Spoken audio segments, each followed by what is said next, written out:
Giants in Week 6. I'm talking about having to go play for play in a January playoff game. I'm talking about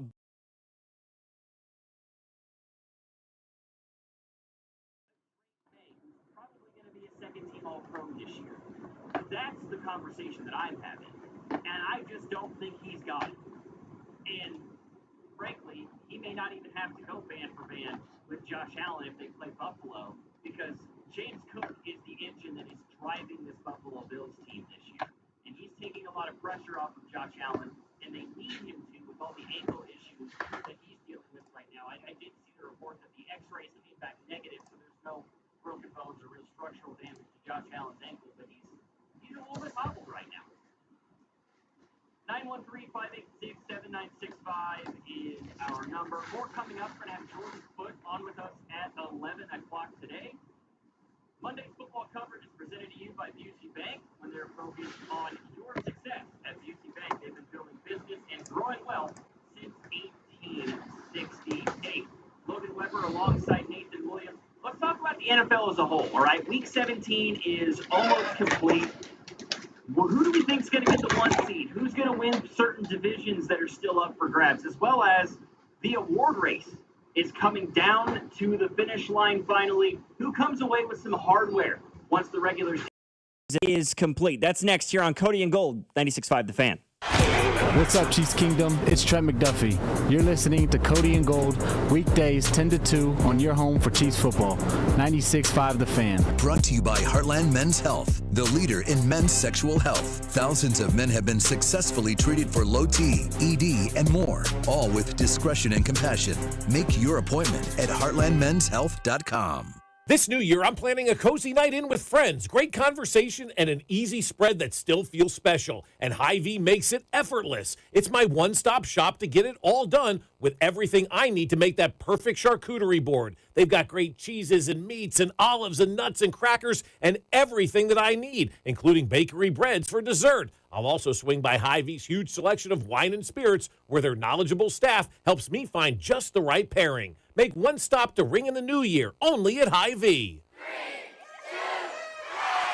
It's the new year, and even if we can't roll back time, Hy-Vee is rolling back prices on all your meat department favorites. Stock your cart this Friday through Sunday. There's no limit on specials like boneless pork loin, 3 for $5, ground beef just $3.99 a pound, specialty brats, 8 for $10, and marinated boneless chicken breasts, $1.99 each. Stock up your freezer and stack up the savings this Friday through Sunday, only at Hy-Vee. At Busey, banking is about more than numbers. It's about relationships. For over 150 years, we've been helping individuals, families, and businesses reach their goals with personalized service and local decision-making. Whether you're opening your first account or planning your next big move, we're here with the tools and support to help you move forward with confidence. Busey Bank, your partner for life's moments, both big and small. Member FDIC. I'm worth more. I'm worth more. I'm worth a lot more. And I completely agree. That's why I'll pay more for your car at GiveMeTheVin.com. That's the name of our new campaign. I'm worth more. You are worth more, and your car's worth more. And that's why I will pay more. And remember, if I don't beat the price on a CarMax or a Carvana deal, I'll pay you $100 at GiveMeTheVin.com. Sell us your car. GiveMeTheVin.com. So easy you can do it in your underwear. It's Alex Gold reminding you that the year-end sales event is still going on at Shawnee Mission Ford. I've been driving the Ford F-150, and with the colder weather around, I absolutely love the remote start. I get in the vehicle. By the time I'm walking out of the office and the show, the seats are already warm. The steering wheel is already warm. The vehicle is warm. Absolutely love it, and you can take advantage of the year-end sales event that allows you to get 0% for 60 months, 90 days to your first payment, 90 days of Blue Cruise plus $1,000 rebate till the end of the year with approved credit through Ford Motor Credit. Shawnee Mission Ford is on a mission to do more. Xfinity is the network you can rely on. Like a close friend who will give it to you straight. The friend who will tell you that new haircut, it's not great. Friends make sure friends get good haircuts. And Xfinity makes sure you get a good deal on Wi-Fi. Xfinity gives you reliable fiber-powered Wi-Fi at our best price. This holiday season through January 4th, get gig speed Wi-Fi for just $50 a month for 5 whole years. No strings, no commitments. Just super fast, reliable gig speed Wi-Fi with our best equipment and unlimited data included. Save yourself from questionable decisions and save over Verizon and AT&T. Xfinity, imagine that. Restrictions apply. Requires paperless billing and auto pay with stored bank account. Taxes and fees extra. Xfinity Internet powered by fiber and connected to premises by coaxial cable. Actual speeds vary. Hey, Jeff, looks like your business is really booming, even in a tough time for businesses like ours. Hey, Mike. Yeah, thanks to LendSeek, our business was able to take care of some outstanding bills and taxes and to purchase inventory and expand our product lines. Wow. You know, my business needs working capital, but only from a reputable company that I can trust and count on. How does LendSeek work? Fast and easy. Just apply at lendseek.com. Their AI lending platform gave my business access to over 100 funding programs with one simple application. And it costs nothing to apply. At lendseek.com, you can receive business funding with no collateral, no prepayment penalties, and no restrictions on how you use the funds. Whatever your funding needs are, seek no more. Our AI lending marketplace has you covered. If you've been in business at least 1 year with annual revenue of at least $250,000, you could get the funding your business needs in as little as 24 hours. There's no obligation, so apply today at lendseek.com. That's LENDSEEK.com. BetMGM is now available in Missouri. Sports fans in Missouri can sign up for BetMGM using bonus code DUSTY and get up to $1,500 paid back in bonus bets if their first bet does not win. Enjoy a betting app that was designed for game day. Get into hockey, basketball, and pro football with features like live bets, same-game parlays, BetMGM rewards points, and surprise boosts dropping in your account all throughout the season. It's everything a sports fan could want in one app. BetMGM is now available in Missouri. Sign up today using bonus code DUSTY to receive up to $1,500 back in bonus bets if you don't win your first bet. BetMGM, make it legendary. BetMGM and GameSense remind you to play responsibly. Gambling problem? Call 1-800-GAMBLER. See BetMGM.com for terms. 21 and older only. Missouri only. New customer offer. Subject to eligibility requirements. Minimum deposit of $10 to participate. Rewards are non-withdrawal or bonus bets that expire in 7 days. Please gamble responsibly. We all hear the radio ads about the IRS. They tell you to be afraid, to be scared, and they try to frighten you into calling. I'm not here to do that. Tax Relief Advocates is different. TRA is here to tell you that if you owe money to the IRS, whether it's $5,000, $50,000, or $500,000, we have a solution. It doesn't matter if you're sitting in your car, at work, or with your kids. No matter where you are, call now. 800-575-9834. Don't lose hope. TRA can eliminate or reduce what you owe to the IRS. Generous programs are now available that can give you a fresh start. Our passion is taxes and helping individuals fix their IRS problems. We have over 1,000 5-star reviews on Google and an A+ with the Better Business Bureau. You don't need to be afraid of the IRS any longer. End your tax nightmare today by visiting us online at TRA.com or call 800-575-9834. That's 800-575-9834. Tax Relief Advocates. Real solutions for real people. Chiefs coverage brought to you by Andy's Frozen Custard. Visit eatandys.com to find the location nearest you. Top your day with a smile. Let me tell you about my good friend Andy from Andy's Frozen Custard. He's from Kansas City, never misses a game, and serves the world's finest frozen custard. Tailgate with a pick six, or grab a freshly made custom treat before or after a game. And tell him Mitch and Andy sent you. You're listening to 96.5 The Fan from the DM Injury Law Studios. Mike's got this.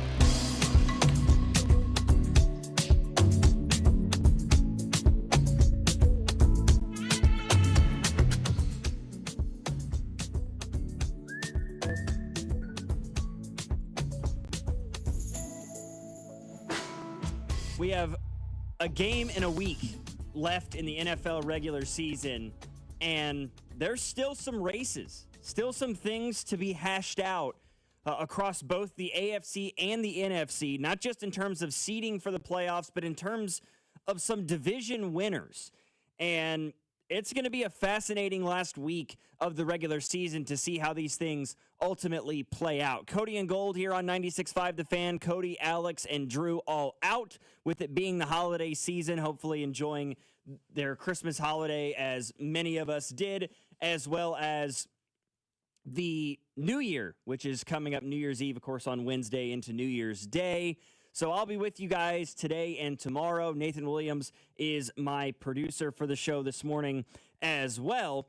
And, I figure we just kind of lead with the NFC side of things. You look at that conference. Right now, the Seattle Seahawks hold on to the 1 seed.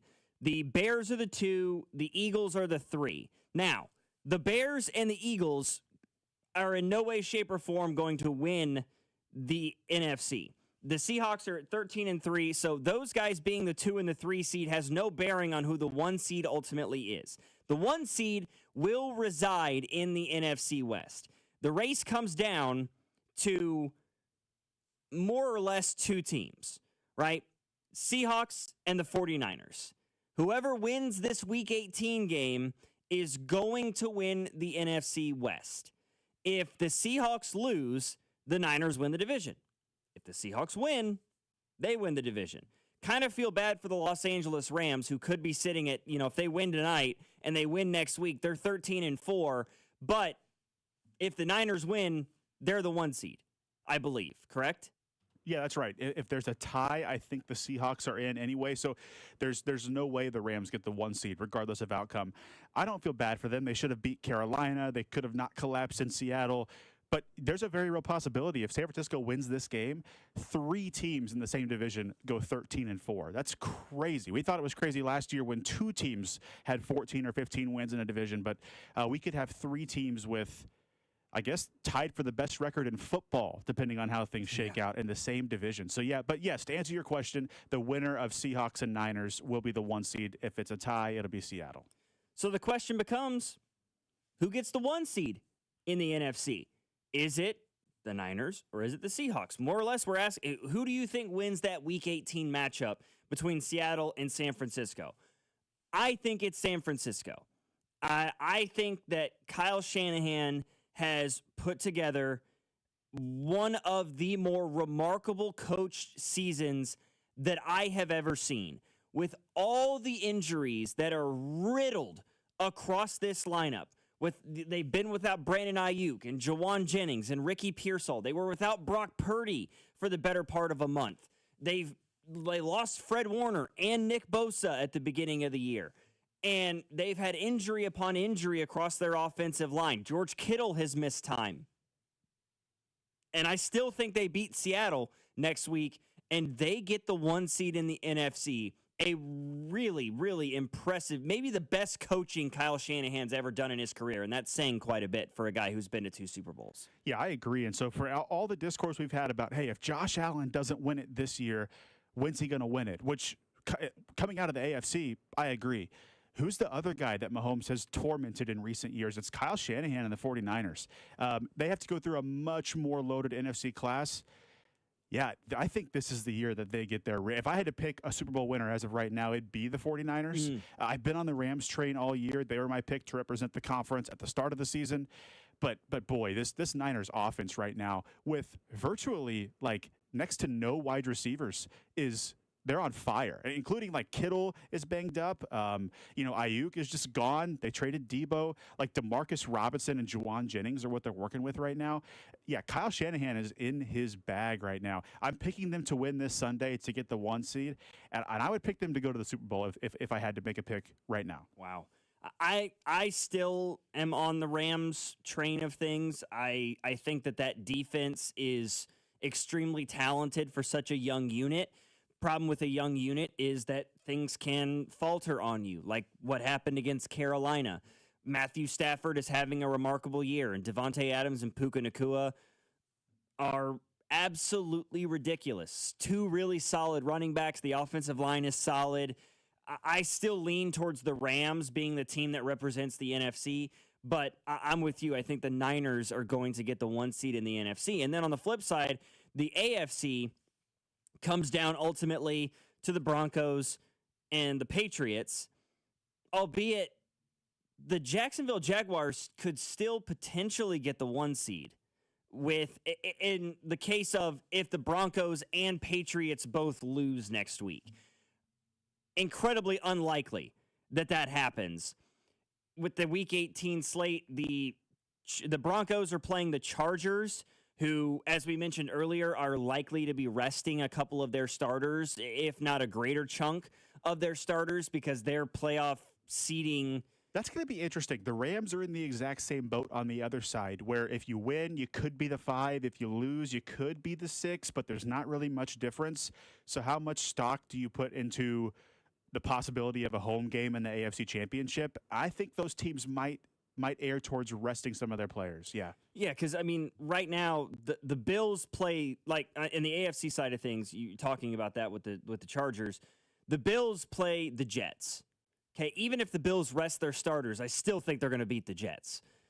So, you know, if you win, you stay above Buffalo, but then you're banking on Houston potentially losing a game, and Houston has the Colts, who have not played well since Daniel Jones, even before Daniel Jones went down. They have completely fallen off the face of the earth in the last couple of games, last month and a half. They've lost 6 in a row.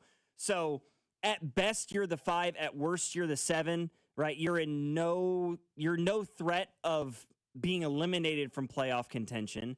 But on the AFC side of things, if you're the Chargers and you really do think you have a chance to be the 5 seed, would you rather be the 5 and play the Steelers, or be the 6 and have to play the Jacksonville Jaguars? Well, I mean, I'd rather go to Pittsburgh. I think that's the worst team. I think they're worse than the Ravens. I think they're the worst team in the remaining AFC possible field. Yeah, and I say the Steelers as if they've got a shoe in too. That's still a race that's wide open there in the AFC North. It'll be them or a banged up Lamar Jackson or Snoop Huntley. So I think the 5 seed does have an advantage.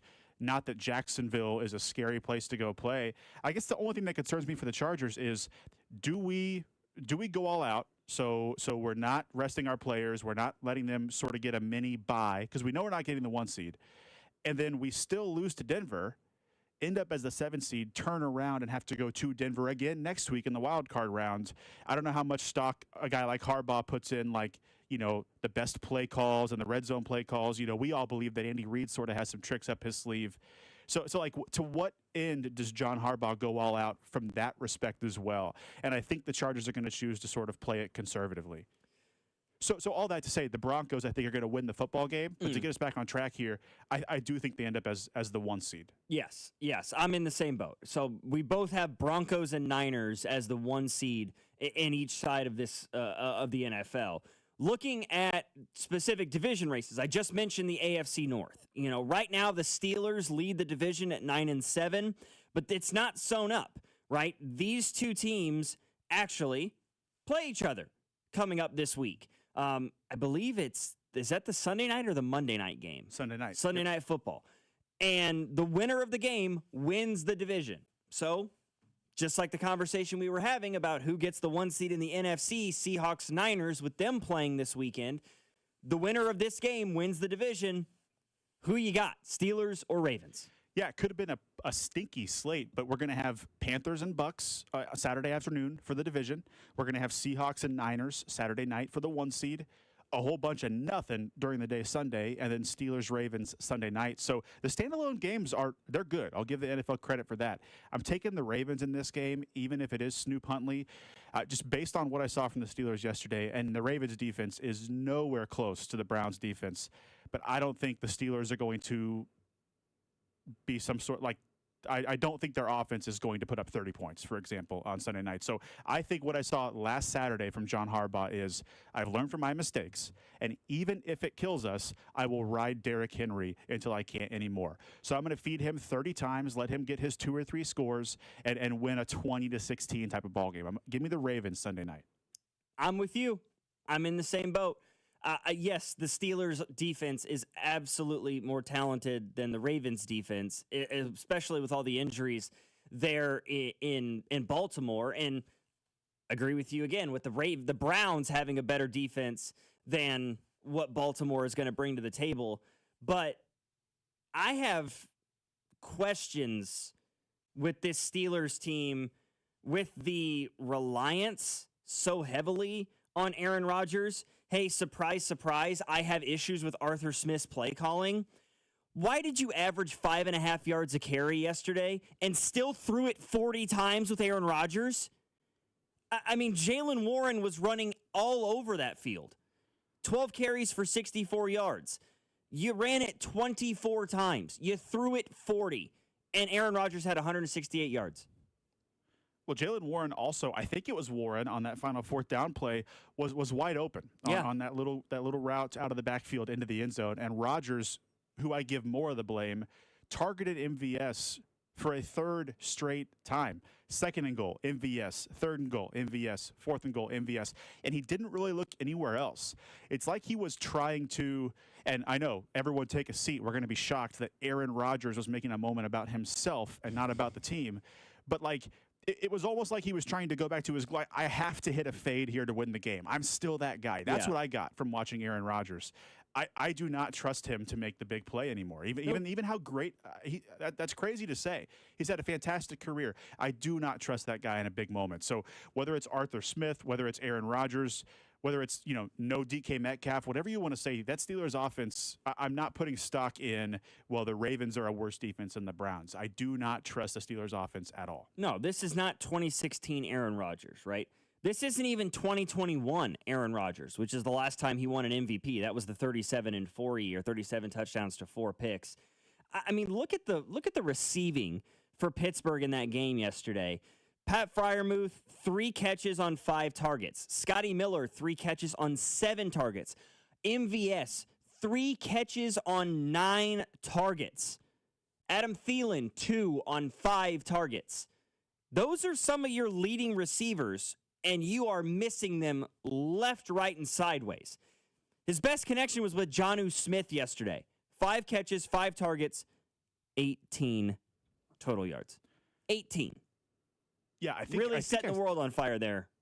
I think Aaron Rodgers held the ball for, on average, just over 2 seconds per play yesterday. I mean, it was a very quick, get the snap, get it out, heavy screen game, short routes, maybe a few intermediate routes, of course, until they got on the goal line, and then it is, let's take the top off of this Browns defense. Okay, Arthur Smith. When Denzel Ward is and Denzel Ward's a very good football player, don't get me wrong, but that Browns team is not a good team, and when they're boasting and beating their chests after the game to the media, something went really wrong. I mean, he came out and said pretty much what Sherman said about Crabtree in the 2013 NFC Championship game. He said, I don't know whose decision it was to try me on 3 straight game-winning plays, but that was a bold decision. When you're getting a Browns player talking like that, something went really wrong. Yeah, and you're right. I mean, how quickly the Steelers were trying to get the football out. It felt like a deliberate attempt to not let Myles Garrett break the single-season sack record. Like, at certain points, it was like, okay, you're doing it on purpose. Like, every play, there was a tight end on the end line that was double-teaming Myles Garrett, and you were still, everything was check down, get the ball out quick. We're running a swing play over here, and it's a screen it was slant route across the middle, whatever it was. It felt like they were deliberately trying to avoid Myles Garrett getting anywhere near the quarterback, which I can't appreciate, but it felt like that was more of a priority than winning the football game was at a certain level. If Aaron Rodgers laid down and let Myles Garrett break that record, do we think Michael Strahan would have approached Aaron in public the way Gastineau approached Brett Favre in public 20 years later? Anyway, I kid. I put zero stock in the sack record thing. I saw that all over social media yesterday, and it's funny. If the Steelers had clinched a playoff spot prior to yesterday, I would absolutely agree. I think that's a team that's down Darnell Washington, has a 42-year-old quarterback, down DK Metcalf, knows they're playing against a team that has a good pass rush, right? Like, you're going to give Myles Garrett chip help on a lot of plays anyway. I think the Steelers were trying to win that football game, but I think that's the problem. I think they were trying to win the football game, and they mustered 6 points in Cleveland. And so I'm picking Baltimore to win this Sunday night. I don't care who plays quarterback for them. I just don't trust that Steelers team at all. Yeah, I mean, Snoop Hundley played quarterback for the Ravens this week and still put up 41 points because Derrick Henry went for 200 yards. So, yeah, I'm with you. I definitely think, and I don't know what TJ Watt, his availability looks like. I know he's back practicing with the team. Will he be available to play in this Week 18 game after everything that he was going through? Maybe that changes things a little bit for Pittsburgh, but I don't think it's enough with the way that Baltimore is playing right now. And, what a fall from grace for us as Chiefs fans. Do we all remember when we were dogging on the Ravens and how poorly their season started and dogging on the Bengals and how poorly their season started and the Dolphins. The Ravens might still make the playoffs. The Dolphins have a better record than the Chiefs do, and the Bengals have the same record that the Chiefs do and might end up with a better record than the Chiefs. Lo and behold, here we are. And yet, Drew did not have the foresight when it came to the Hooters bet to say, hey, but if the Chiefs miss the playoffs, Cody and Alex, you guys have to wear the Hooters outfit as well. Nope.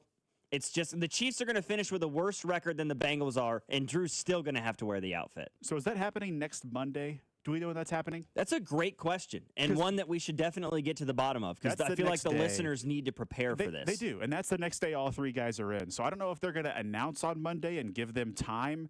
I don't think Drew's the kind of guy to get around that. It sounds like the way he's talking is like he knows he's got to wear the costume. He's preparing for it. So I agree with you. I think it's happening. I just... If injuries and draft position weren't a thing, I'd be much more upset about that. The fact that the Chiefs are getting passed or caught by teams like the Dolphins or Bengals. If this was Madden and we could simulate the season, the Chiefs would have beaten a team like the Titans. They would beat a team this week like the Raiders. I think they might win anyway. But I'm putting not a lot of stock in this. Like, this season got way out of control really quickly. I'm looking at the board right now that we have in the studio that shows wins and losses for each week. We stopped keeping track a few weeks ago and like writing the game. Like that's how. Yeah, the Chargers game. The Chargers game, week 15. It has an L next to it with the score, and then in parentheses ACL. And there's no score. The week 16 game is not on there. Neither is week 17. Yeah, neither was the week 17 game. So the Broncos game, the Titans game. That's right. Those are not on there. I highly doubt the Raiders game is going to make that board either. We collectively all just, we've taken our ball and gone home a little bit. And those three teams that you're talking about, the Ravens, Bengals, and Dolphins, they've got coaches coaching for their lives as well. So they're also there's things for them to gain, even if the playoffs are not that. So I all of those things put together make me not worried about that at all. But it is kind of funny how quickly the season turns. I mean, this team has now lost 5 games in a row. Like, they're 6-10. Yeah. Those words are crazy to say out loud. It's the truth. I mean, and it was probably already over before the Mahomes ACL tear, but that was the moment that we all collectively were like, yep, okay, throw the dirt on us. You know, the casket is on. It has been nailed shut. Just throw the dirt on us and leave us here. This thing is over within 2025. It was Thanksgiving for me. It was the inability to get off the field on third down. It was falling to 6-6, knowing they would have to win 5 straight games, or 5 out of their next 6, excuse me. Or maybe they felt something like that. Yeah. That was the game where we said, hey, they've got to win out now. And I just didn't believe this team could do that. And then I think the debacle against Houston, I mean, being in that locker room after the game, it was like, okay, this is – I thought it was over well before that Chargers game. Yeah, it felt like I'm with you on the Thanksgiving game, because it felt like it was a rare occurrence, and especially for that late in the year, with all the struggles that had been happening on the offensive side of the football, that was a game that was lost by the defense. And that's a very rare thing for the Chiefs under Steve Spagnuolo. And it felt like, damn, if the defense is losing us football games, we are in a really, really bad place right now in Kansas City. And I can recall after that game, I came in and did this show for a couple of weeks with Alex, and I was like, it's over. Yeah. It's over. This team's not making the playoffs. Because that was the first game offensively in a while that things had clicked. Mahomes was doing Mahomes things. Hollywood Brown is hauling in impressive touchdown catches. You had a first quarter touchdown. Rasheed Rice is taking balls to the house. Yes, in the first quarter, like the defense got an early takeaway and things still collapsed. So that was it for me. Well, so we each had the Broncos and Niners getting the 1 seed. We each are taking the Ravens this Sunday, I believe. Yep. Are you picking the Ravens against the Steelers? Yes, I am. Okay. I wonder if we see the NFC South game the same way. Yeah, Panthers-Bucks, This is an interesting game, one that I never thought we would be discussing, not even a month ago. I did not think we would be saying, Carolina Panthers versus Tampa Bay Buccaneers. Who wins the NFC South?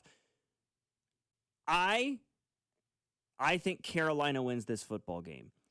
I don't know what happened to Baker Mayfield. And I do not look at the box score from yesterday and tell me, oh, Baker looked awesome yesterday. Okay, he threw for 200 yards in the second half when they were down by 3 scores. They were getting worked by the Miami Dolphins for the first 35 minutes of that football game, and Baker figured it out when it was too little too late. This guy was an MVP in the MVP conversation 2 months ago, and he's played like a bottom 10 quarterback in football since. Even with a rookie star and a guy like Emeka Ibuka, and I know that they've had injuries, but you've got Mike Evans back, you've got Godwin back, Ibuka's playing, Bucky Irving's back, and things just aren't clicking at all. I think Todd Bowles is probably going to be looking for a job this offseason, if I'm being completely 100%. honest. I think the Carolina Panthers win this football game, and somehow, some way, with Bryce Young at quarterback, they win this division. So we don't see eye to eye on this. And Okay. the only reason is I'm going to criticize the other team. It's not because I think the Buccaneers are any different than the picture you just painted. I think the Panthers might be a little bit ahead of schedule. I like their D line, a couple of I like Horn and McMillan. At some really key positions, they have some good young talent, and I think they can live in this wild card 9-10 win range, win the division on a bad year. I think they can live here with Bryce Young and Dave Canales. So I don't think they're a bad football team, but man, I watched a lot of that game against Seattle yesterday.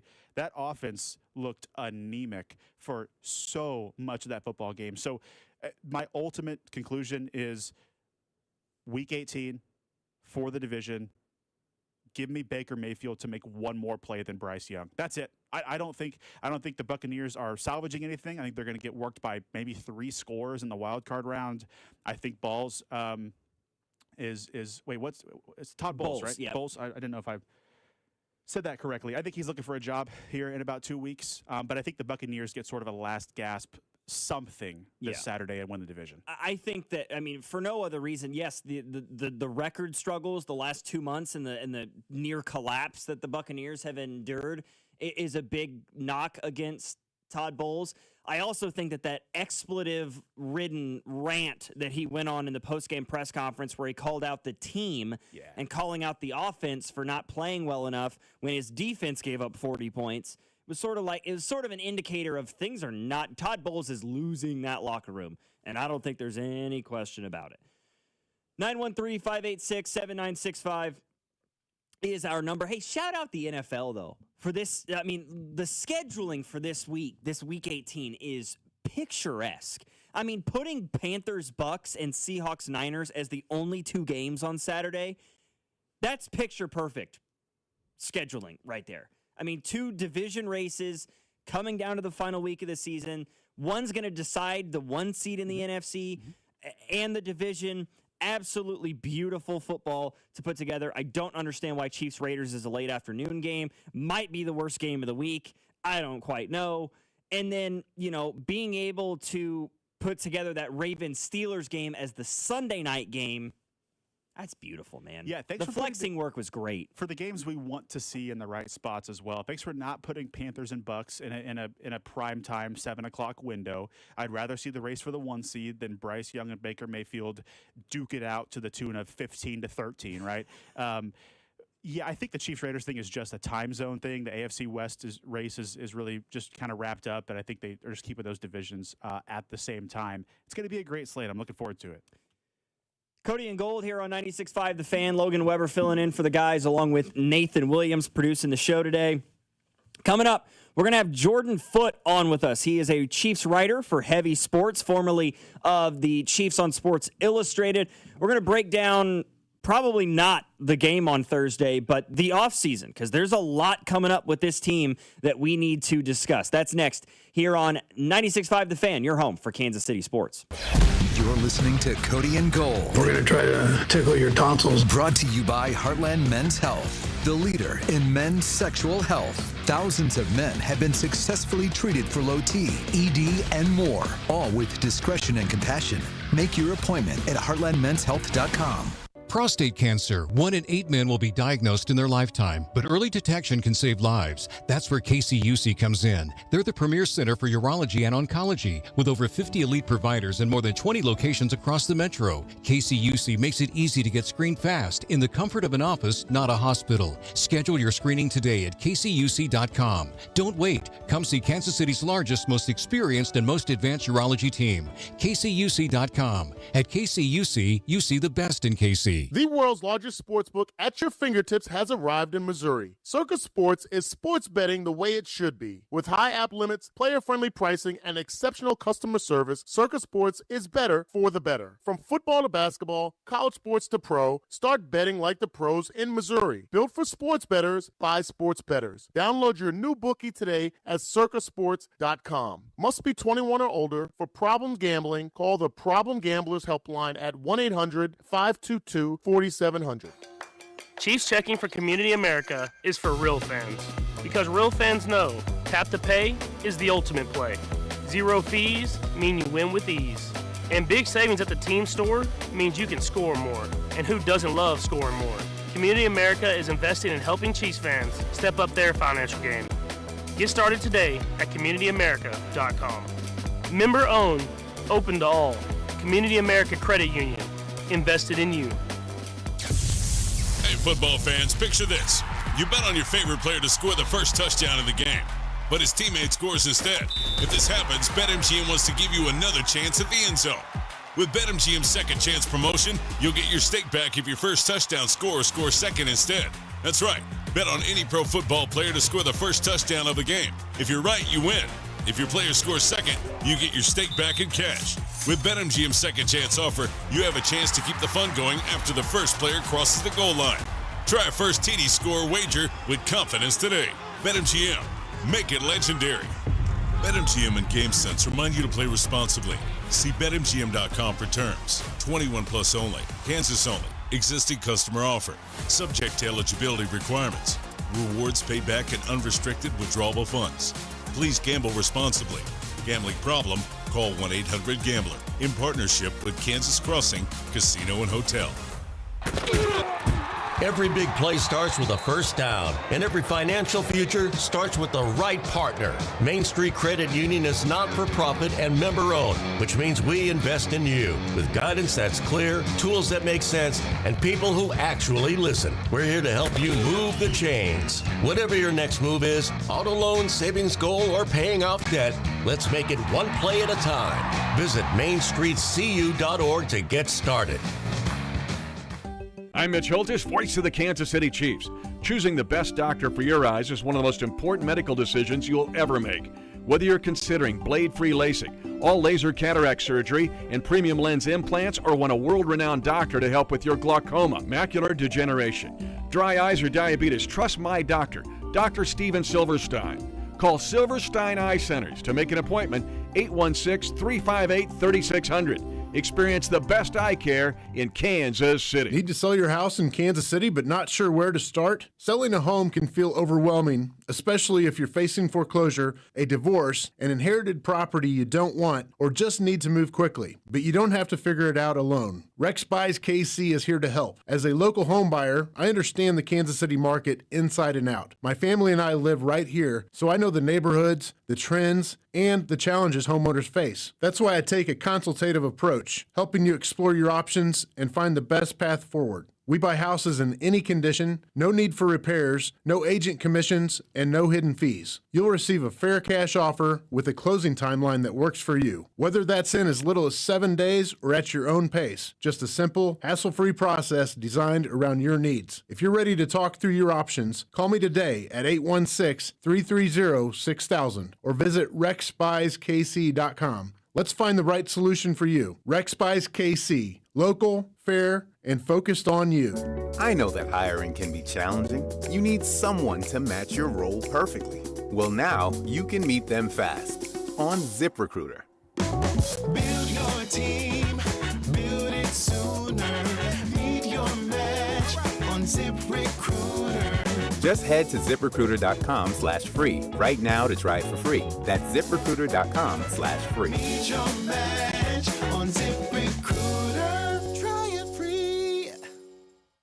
This is your college football postseason update, presented by Factor. Eat like a pro. College postseason drama is heating up, and this weekend, powerhouse programs delivered when it mattered most, with top seeds punching their tickets and surviving must-win matchups to keep their championship hopes alive. As the playoff picture tightens, every drive, every decision, every moment matters. Just like the athletes leaving it all on the field, Factor meals fuel performance with pro-level nutrition delivered to your door, ready when you are. Factor. Eat like a pro.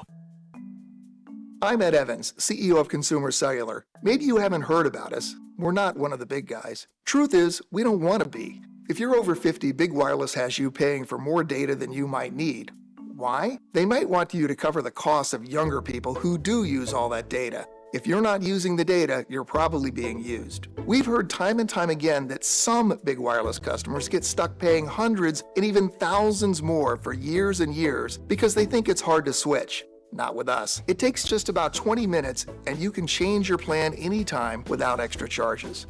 We use the same towers as the big guys, so you'll get the same fast nationwide coverage without the Big Wireless bill. Our plans start at just $20 a month, and for a limited time, switch and get your second month free. Call 1-888-FREEDOM, visit consumercellular.com or a store near you and get your second month free today. Plans include $5 credit for auto pay and e-billing. See site for additional details. Be sure to follow us on Instagram at TheFan965 for behind-the-scenes videos like MVP Monday, Chiefs Take Tuesday, and Best Bets. This is your home for Kansas City sports. 96.5 The Fan, KFNZ, FM and AM, HD1 and HD2, Kansas City, an Odyssey Sports Station.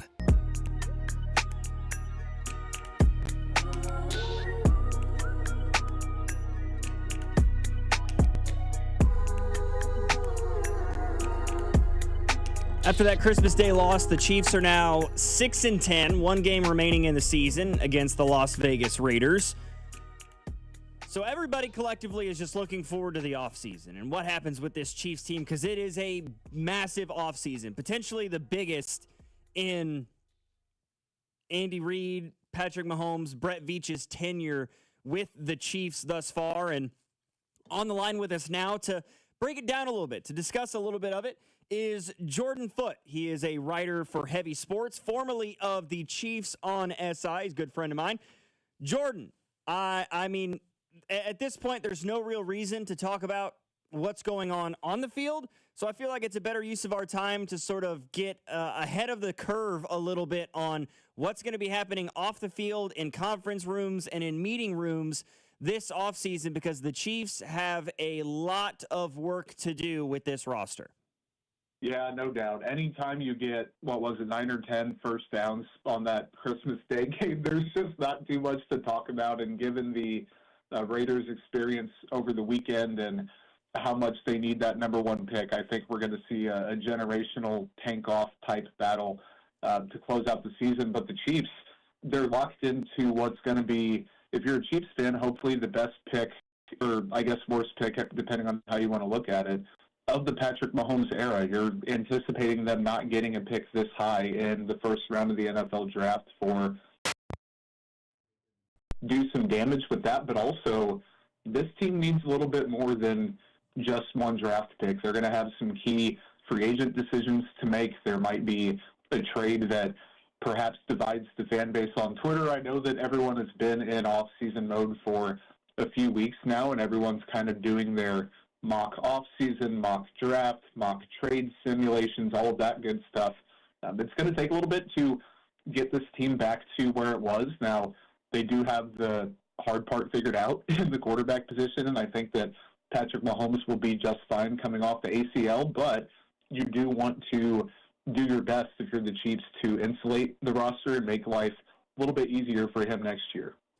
So first thing I want to look at is the off-season for this Chiefs team, the amount of guys who are on expiring contracts. Right now, as of now, Spot Track has 27 guys for the Chiefs as potentially impending free agents. Now, a couple of those guys are exclusive rights free agents and restricted free agents, but there are a handful of guys that the Chiefs are going to have to make some pretty serious decisions about, right? Hollywood Brown and Charles Omenihu, namely guys like Brian Cook and Leo Chenal and Jalen Watson, even Isaiah Pacheco. How many, I mean, looking at the 27, and you probably don't have the list right out in front of you right now, I would assume, but of these 27 guys, how many can you justifiably anticipate the Kansas City Chiefs being able to retain for next year? And is that number going to be enough, in your opinion? So in the upset of the century, I did cheat a little bit and pulled up the list and was looking at it right before I started with you. And it's kind of an unimpressive list. I do think that a lot of those guys, like the Jerry Tillerys, the Bob Tunyons, the Mike Edwardses of the world, you can afford to lose. But also, there are some legitimate names on there, and I don't mean legitimate as in all of them are good, but legitimate in terms of the thought you're going to have to put into, A, whether you bring the player back or not, and B, more importantly, what you do to replace them. Like, if a Brian Cook does leave, and I think you can feasibly bring him back, your safety room is going to have to get something together, and I think the version of Shamari Connor that we have a few years in here in Kansas City is no longer kind of the prospect that he once was. Leo Chanel, is it a Willie Gay Jr. situation where maybe you miss the spark he brings to the defense, but he's not an every down bona fide player? You have to weigh that. I think the big two, though, would be probably Cook and Jalen Watson, and I've seen a lot of trade Trent McDuffie talk on Twitter, or X, whatever you want to call it these days. That only makes sense if Jalen Watson's back in a Chiefs jersey. I don't think you can roll out Christian Fulton and Noel Williams and Chris Roland Wallace, whoever you want your nickel to be. And Trent McDuffie's gone, and hey, we got a first-round pick out of it. The secondary is sneaky important. I see a lot of running back talk, a lot of defensive line talk, some right tackle stuff, because even with guys who aren't free agents like a Noah Gray, a Mike Dana, a Jawan Taylor, the Chiefs might have to make some tough decisions to free up the requisite cap space to navigate the offseason, and that's going to require Clark Hunt to also invest in some cash spending like he did this past offseason. So top three positions, or I guess groups of need, you're going to have to see what they do at running back, especially with Pacheco gone and Kareem Hunt getting a year older. Wide receiver has my eye, seeing what they do there. Defensive line as a whole, but really that secondary is kind of flying under the radar as a sneaky important thing because, A, there's so many possibilities and paths they can take, but B, it's a slippery slope if you don't pull the right levers over the next few months. You mentioned Leo Chenal, and my producer today, Nathan Williams, was talking to me about this prior to the show, that, you know, he thinks that a cap casualty for the Chiefs this season may end up being Drew Tranquill, that you potentially allow him to go, you know, you give him an outright release or you trade him, and that gives you some cap availability to bring Leo Chenal back. What are your thoughts on that possibility? Do you think that's a benefit or a hindrance for the Chiefs?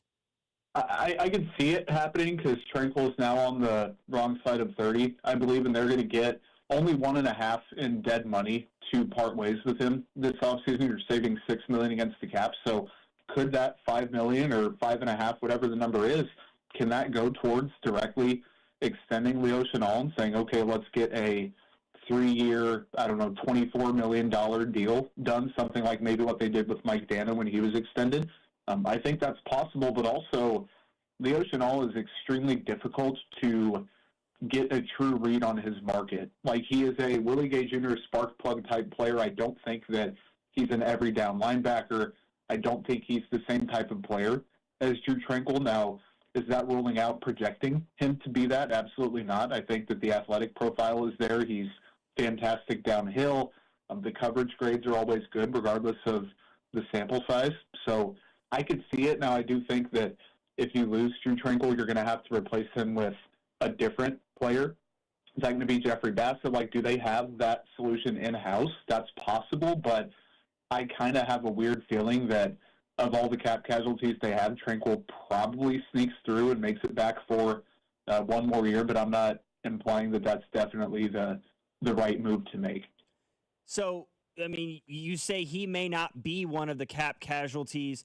Who are some of the names that you see possibly being amongst those that are traded away or given their outright release to give this Chiefs team a little bit more flexibility when it comes to retaining other guys or possibly bringing in people via free agency? Yeah, I think Jawan Taylor is the pretty obvious one, and extending him, I guess, could have a similar effect, but I just don't think that's going to happen. At this point, he would incur a $7.4 million dead cap charge, but they'd save 20. So he is the easy lever, quote-unquote easy, to make something happen. Mike Dana, his days are probably numbered.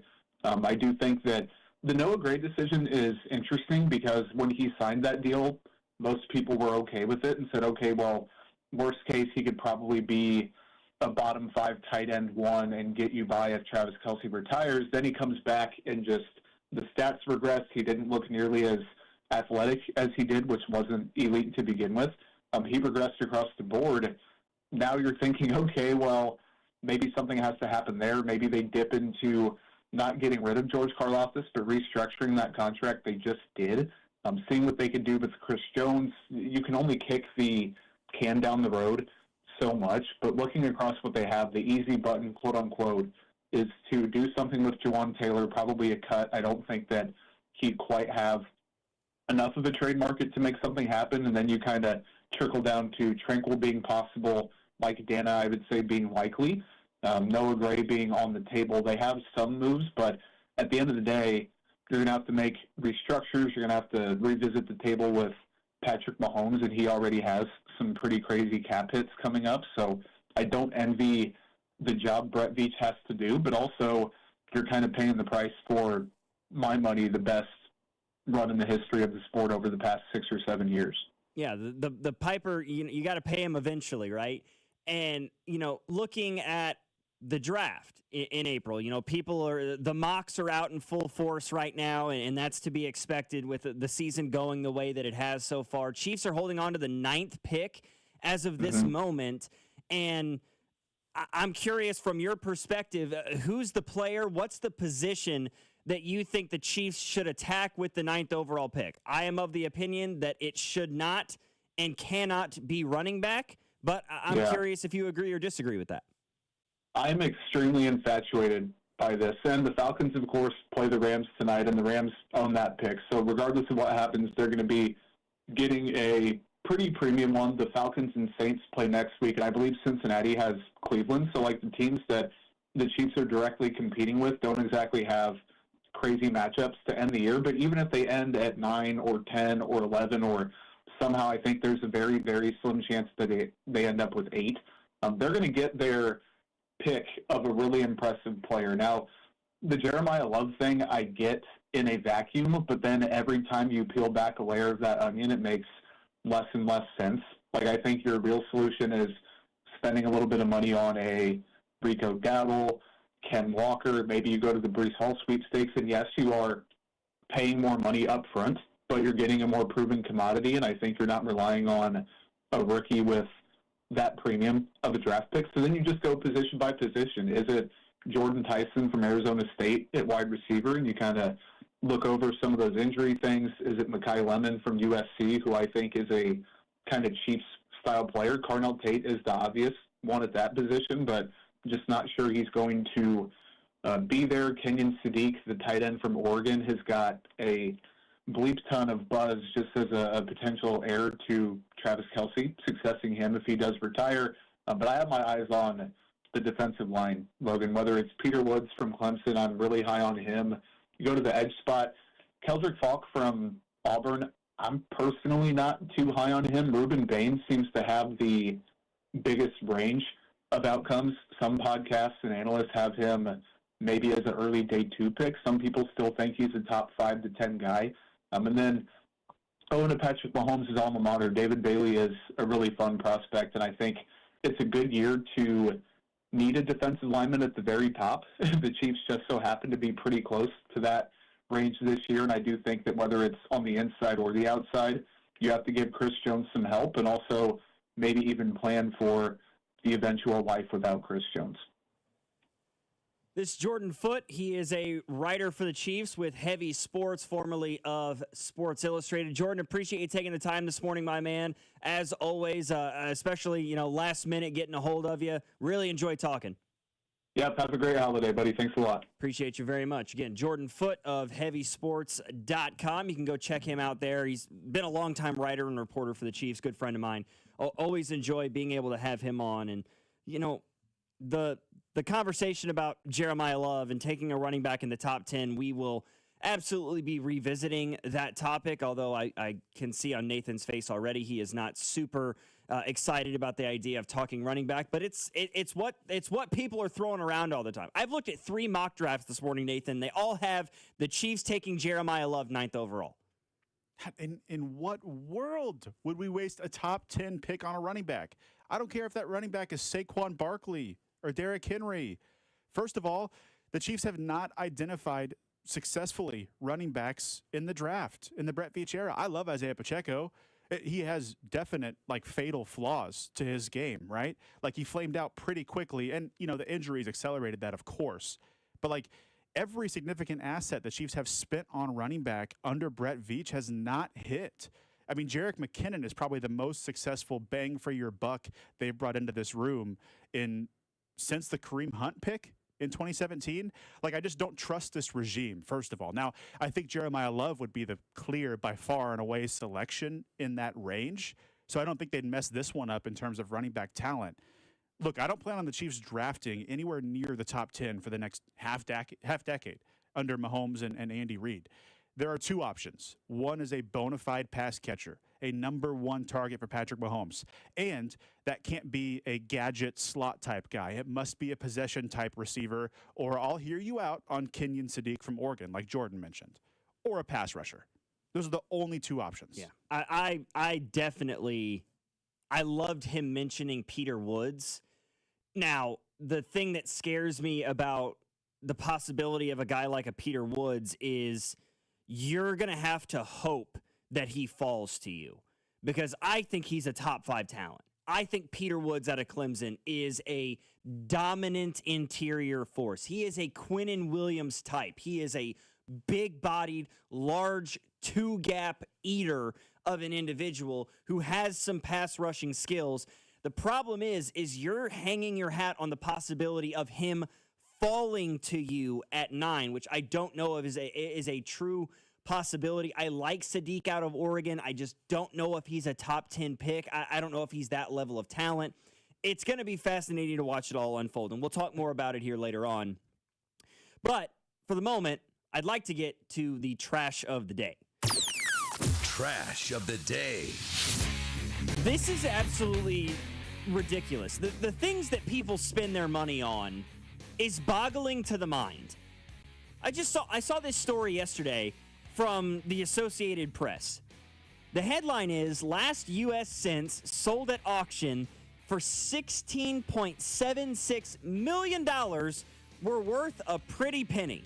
Now, for those who don't know, the penny, the production of the coin, has been circulated out. That came back in November, right? They said that they're no longer going to make the penny.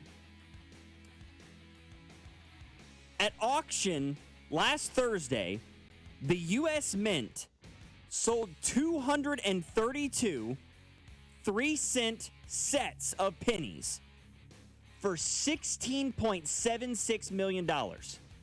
Pennies being sold for millions of dollars. That's what we're spending our money on? Really? It makes no sense to me. You're spending millions of dollars on something that if you were to try to spend it would be worth one whole collective cent.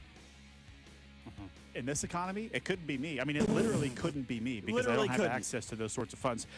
This is a world that I don't live in. So before you fire off your texts, I understand supply and demand, basic economics. When something is sparse, it drives up the price. But I feel this way whenever a vintage sports card gets auctioned for millions of dollars, or a baseball that was a significant moment, even a Barry Bonds home run that goes for millions, and people are killing each other over this ball when it gets hit into the stands. anything like this, it's just a tax bracket that I don't comprehend, Logan. So I'm with you 100%. I don't understand it. It doesn't make sense when it's the penny and like it literally has a value. Like you could spend it in currency and it will yield you a certain return. I don't understand. So again, maybe it's just because it's a world that like you said, it's a world I don't understand. Like I can understand people spending millions of dollars on an autographed home run baseball. I can understand people spending maybe not millions of dollars, but thousands, tens of thousands of dollars on like baseball cards, basketball cards, football cards, those sorts of things. It's a more normal thing. Those feel logical to me. But when you're spending millions of dollars on a currency that is worth exactly 1 cent as a collector's piece, I just don't understand. Okay. How much would you have paid for one of those pennies? Probably you paid more zero. Than a penny, right? I'd pay zero, frankly. I do not. I have no care in the world towards a penny. Like, there's a reason they're going out of production in the first place because nobody uses them anymore. Like, if I give somebody cash and I get a penny back as my change, it's going to end up in the cup holder or the floorboard of my car. Oh. It's going to end up on the street for some unknown reason. Or like when you were a kid, you'd put it in that, like you had like a big 10-gallon like water bucket that you'd put it in, and it was sort of like a vacation savings thing that never happened.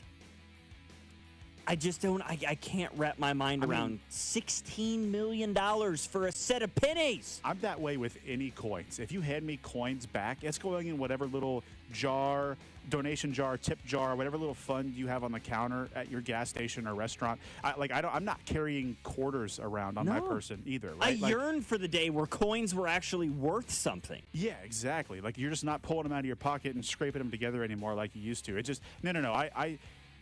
I don't get it. Like I said, you say you get it when it comes to sports cards and stuff. I don't value those things as high as the rest of the public. So but I at least understand. Yeah. So I'm with you on that. I understand the thought process behind it. Yeah, the fact that these coins actually do have a literal value, it makes it more head-scratching to me.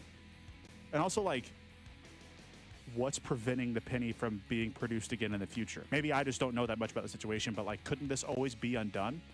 Probably, right? Yes. Like Barry Bonds is not going to break the record again and hit another baseball, right? Yeah. What guarantee do you have this is the last penny produced? Right, yeah. Imagine spending millions of dollars on what you believe to be the last pennies ever produced in the United States, and then a year from now it's like, no, we're going to ramp production of the penny back up 2 years, 3 years, 4 years down the road, and all of a sudden that millions of dollars worth of coins that you spent on that you thought had some sort of resale value is all of a sudden worth quite literally 1 cent again, and you're like, oh, well, that was fun. That was cool while it lasted. Glad I spent millions of dollars on that to try to get myself a tax break or whatever.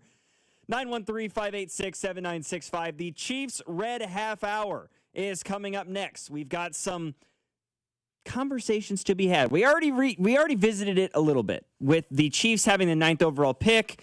A lot of conversation about running back, about Jeremiah Love. What do we think? A potentially new offensive coordinator in Kansas City, and much more here on Cody and Gold. Logan Weber filling in for Cody and Alex. Nathan Williams filling in for Drew here on your home for Kansas City Sports, 96.5 The Fan. This is Cody and Gold on your home for Kansas City Sports, 96.5 The Fan. Brought to you by Heartland Men's Health, the leader in men's sexual health. Thousands of men have been successfully treated for low T, ED, and more, all with discretion and compassion.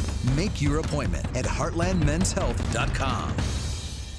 Home remodeling shouldn't be stressful. Hey, it's Bob Fesco, and West Shore Home is proving it doesn't have to be. With real-time scheduling and precision scan-the-plan accuracy, they make your remodel fast, easy, and convenient. That's why hundreds of thousands of homeowners have trusted West Shore Home to transform their bathroom, windows, and doors. Plus, right now, when you buy a full bath remodel, you'll get a second shower for free and lock in an extra $500 off just for listening to the show. But you need to schedule now at westshorehome.com/fan. Hi, I'm Dustin, your friend and jeweler at Shane Company. As director of diamond sourcing, it's my job to make sure every single diamond is worthy of a Shane Company engagement ring. Our team travels the world to see diamonds in person and handpick each one. That type of dedication only comes from working for a company that's been a family business since 1929. No matter your budget, your diamond is guaranteed to be the most beautiful because a friend wants you to pick from only the best. Drop by your store or shaneco.com and see for yourself. Shane Company, your friend and jeweler. This new year, I'm planning a cozy night in with friends, great conversation, and an easy spread that still feels special. And Hy-Vee makes it effortless. It's my one-stop shop to get it all done with everything I need to make that perfect charcuterie board. They've got great cheeses and meats and olives and nuts and crackers and everything that I need, including bakery breads for dessert. I'll also swing by Hy-Vee's huge selection of wine and spirits where their knowledgeable staff helps me find just the right pairing. Make one stop to ring in the new year, only at Hy-Vee. It's the new year, and even if we can't roll back time, Hy-Vee is rolling back prices on all your meat department favorites. Stock your cart this Friday through Sunday. There's no limit on specials like boneless pork loin, 3 for $5, ground beef just $3.99 a pound, specialty brats, 8 for $10, and marinated boneless chicken breasts, $1.99 each. Stock up your freezer and stack up the savings this Friday through Sunday, only at Hy-Vee. Men, it's the new year, and for many of us, it's a time of deciding to make positive changes in our lives. This is Jeff for Heartland Men's Health, and if you're suffering with erectile dysfunction and are tired of the frustration and embarrassment ED causes, you should call Heartland Men's Health today, because there probably isn't a better resolution you can make than to be done with ED. You see, ED doesn't just affect you, it can also affect your partner, even if they don't talk about it. But here's some great news.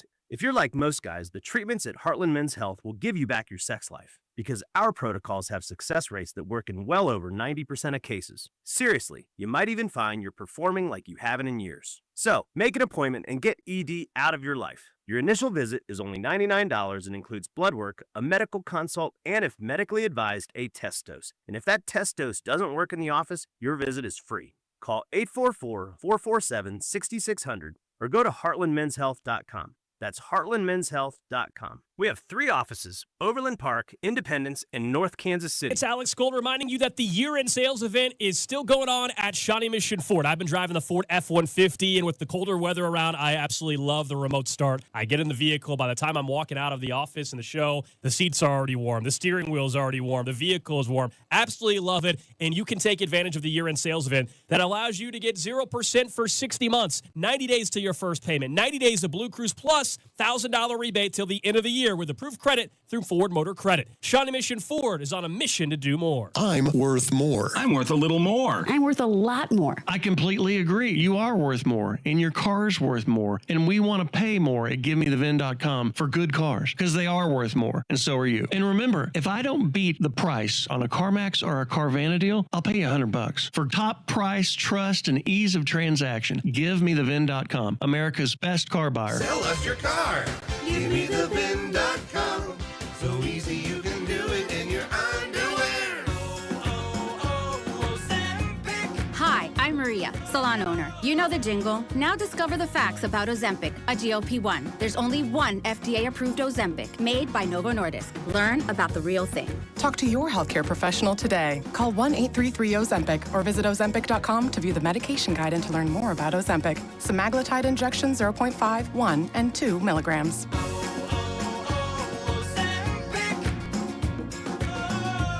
Wesley Financial Group is not a law firm. Ask yourself this question. Is it really worth holding on to that timeshare that you know you need to get rid of? Here's the truth. The average maintenance fee just went up over 17%. That could have been 117%, and there's nothing you can do about it. When you buy a timeshare, you give them a blank check for annual maintenance and assessment fees. I'm Chuck McDowell, founder of Wesley Financial Group. For 15 years, I've helped over 50,000 families cancel their timeshare. Not sell it, not transfer it, cancel it. Did you buy a timeshare because they told you it was a great investment and your maintenance fees would never go up? That's a lie. Are you ready to get rid of your timeshare once and for all? Simply call us and I'll send you our timeshare exit kit that explains all your options for cancellation. Call Wesley now for your timeshare exit kit. 800-823-5544. That's 800-823-5544. 800-823-5544. FanDuel is giving all customers a profit boost every college football playoff game day.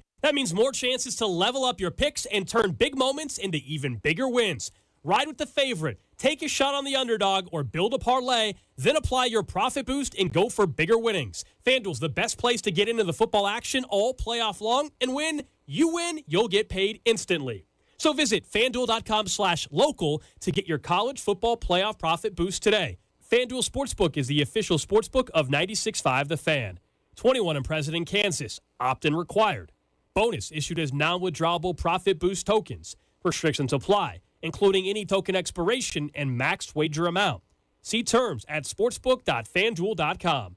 FanDuel is offering online sports wagering in Kansas under an agreement with Kansas Star Casino, LLC. Gambling problem? Getting help is your best bet. Call 1-800-522-4700 or visit ksgamblinghelp.com. Brought to you by Gomer's. 5 locations in the KC Metro or online at gomers.com. If ringing in the holidays includes cheers and libations, Gomer's has your back. Voted #1 KC Liquor Shop, they offer a wide variety of beer, wine, and spirits at great prices. Stop by one of their 5 locations. You'll be glad you did. You're listening to 96.5 The Fan from the DM Injury Law Studios. Mike's got this. Welcome in to the Chiefs Red Half Hour. Every day at 11:30 with Cody and Gold on your new home for Chiefs football. 96.5 The Fan.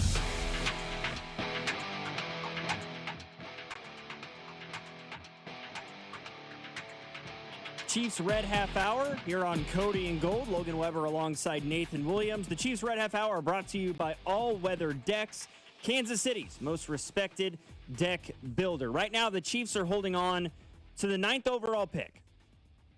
And in my view, they should go anywhere but running back. I don't think you can justify using a top 10 pick on a running back. It just, the value of a 9th overall pick versus the value of running backs as they're seen in the NFL today do not work with one another. They just don't. I think that there are solid running back options that you can find in rounds 2, 3, maybe even 4 that can be really good players. Are they going to be as good as Jeremiah Love? Maybe not. But I mean, reaching into the top 10 for, yes, a position of need in running back. I will not argue that. Anybody who says the Chiefs don't have a need at running back is not watching the game or lying to themselves. This team has needs in other places, other positions that there's a justification for using a top 10 pick on. Defensive tackle, defensive end, even tight end, I guess. But even then, I'm hesitant on using a top 10 pick on a tight end. I like Jeremiah Love, but there are other areas of this Chiefs team that need help, and you can use them more. You can alleviate that concern more effectively with a top 10 pick than you can running back. I'm usually against the tight end at this part of the draft as well. Just like running back, I do think Sadiq out of Oregon has the potential to be very special. He's one of those guys where you watch the tape and you fall in love with him.